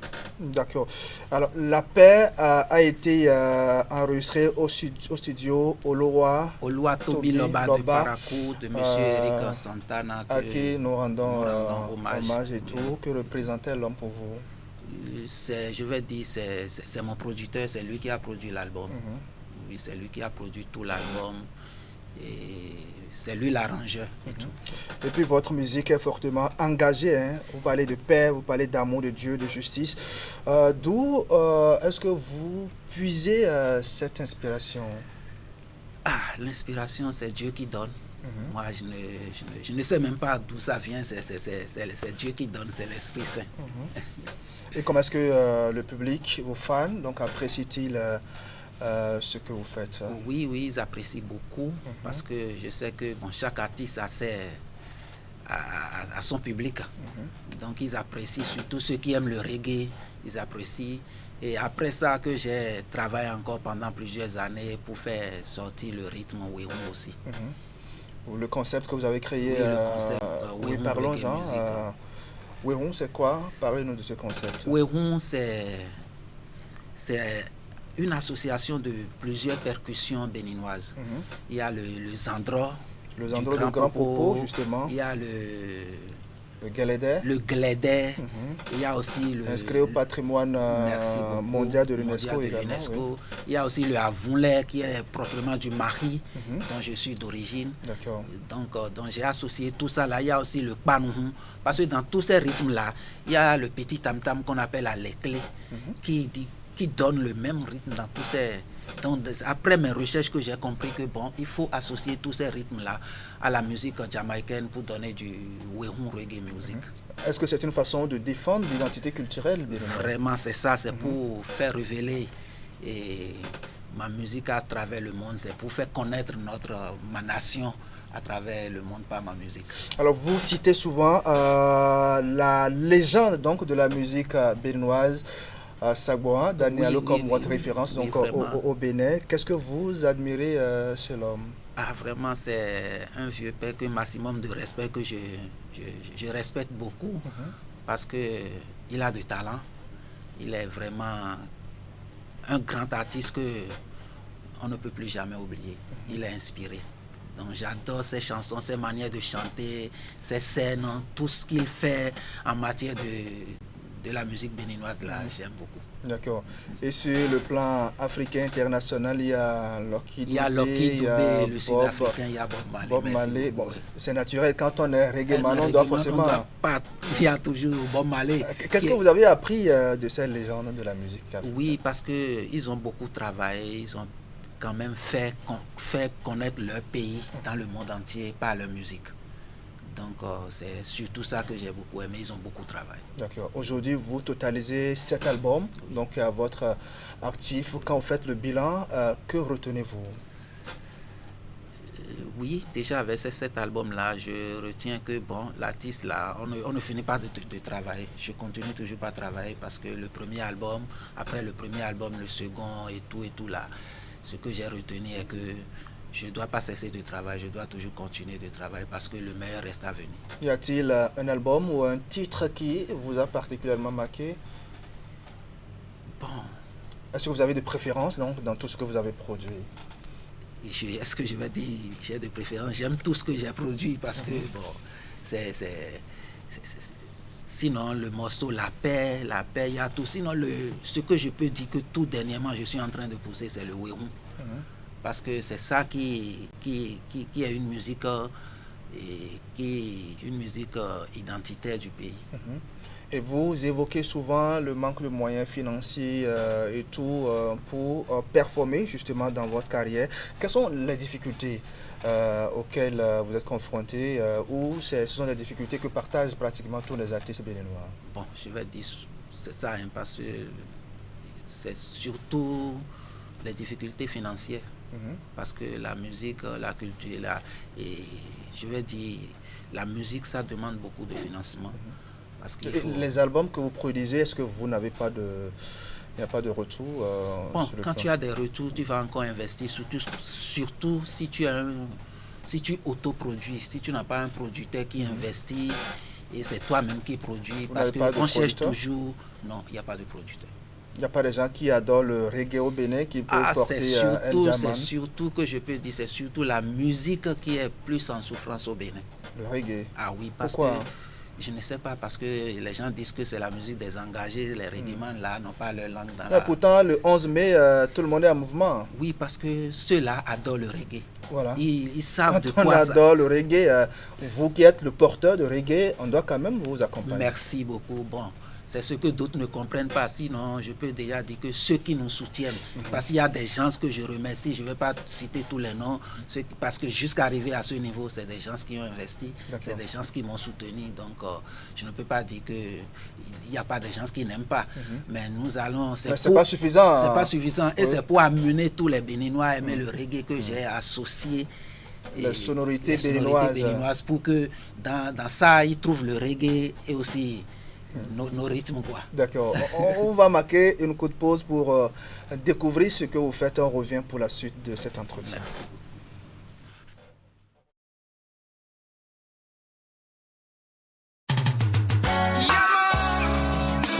La division des chrétiens.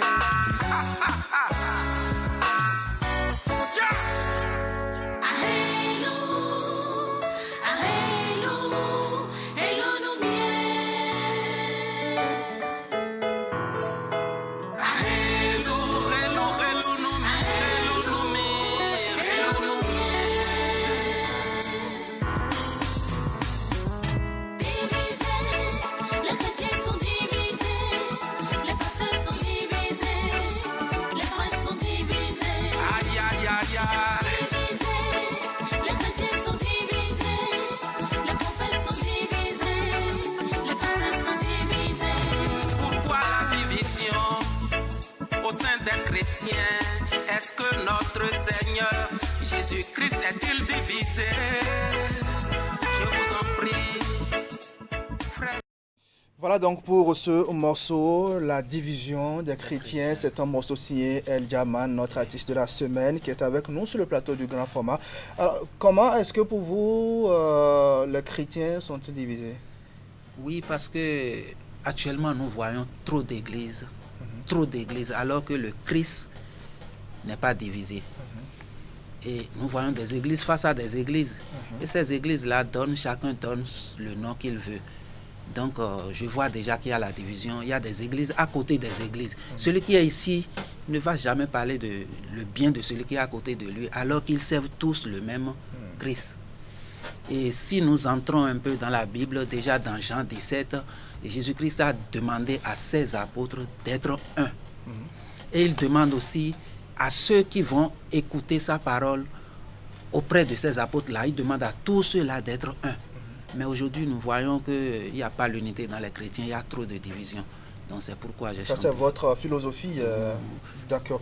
Alors, vous êtes actuellement en studio pour un nouvel album. Où en est-on? Est-ce que tout est prêt? Pas presque prêt. Je suis en train de travailler. Je continue pas à travailler. Et qu'est-ce qui reste? Bientôt, c'est pour combien de temps ça va sortir? Je ne vais pas le dire pour le moment. C'est dans la main de Dieu.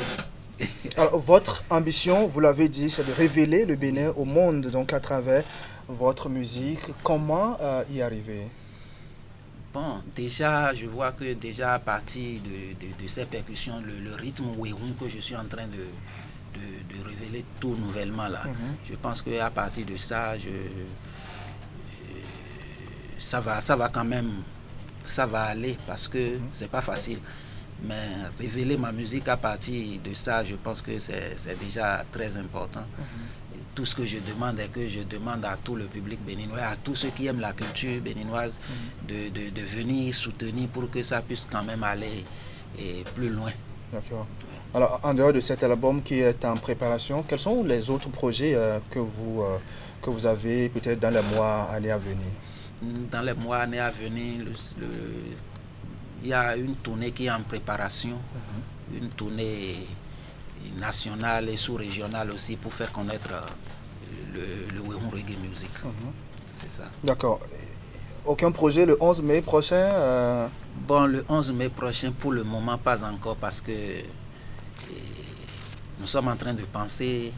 Nous avons un cercle des artistes au règlement du Bénin de la diaspora, Carbedi, que je profite pour saluer le président Eric Cristal, qui est en Italie. Nous sommes en train de penser organiser un géant concert pour rendre hommage à notre... Ça va être à Cotonou ici? Ça va être à Cotonou, mais le coin, quand ça sera prêt, nous allons vous mettre au courant. D'accord. Est-ce qu'on peut chanter, pour finir, est-ce qu'on peut chanter du reggae? On peut... Oui, allez-y, on va voir. Il faut donner quelque chose, on va voir. Je vais faire le reggae Wéhoun là. Oui. Ohun chejolo akode huni wado todo do sewe to swagi ganu de ejeme enakuto Wéhoun chejolo akode huni wado todo do sewe to swagi ganu de ejeme enakuto azimavi wekonu de no ku ganwe yevedo deva vigbanlinu de no ku ganwe atoto gbede Ajanuvi somenu de no ku ganwe yevedo ayata vi gamenu de no ku ganwe a uyena azimae chite bodu we makpon azimae chite bo wango makpon ayino e chite bodu we makpon ajanu e Chite bo wango makpon. D'accord. El Jaman en direct sur le plateau du grand format, c'était notre artiste de la semaine. Merci d'être passé par ici. On va dire bonjour à vous. C'est moi qui vous remercie. D'accord, on attend impatiemment le prochain, le 8e donc album. Oui, le 8e album. D'accord, très bonne journée à vous. Merci beaucoup. Mesdames et messieurs, c'est ici que s'arrête l'aventure grand format de ce dimanche 26 avril 2026. Merci à vous qui nous suivez depuis Accordéa, c'était à Comé. Merci de votre fidélité au programme de 43 Bénin. On va se retrouver très prochainement pour vous servir avec le même plaisir. Au revoir.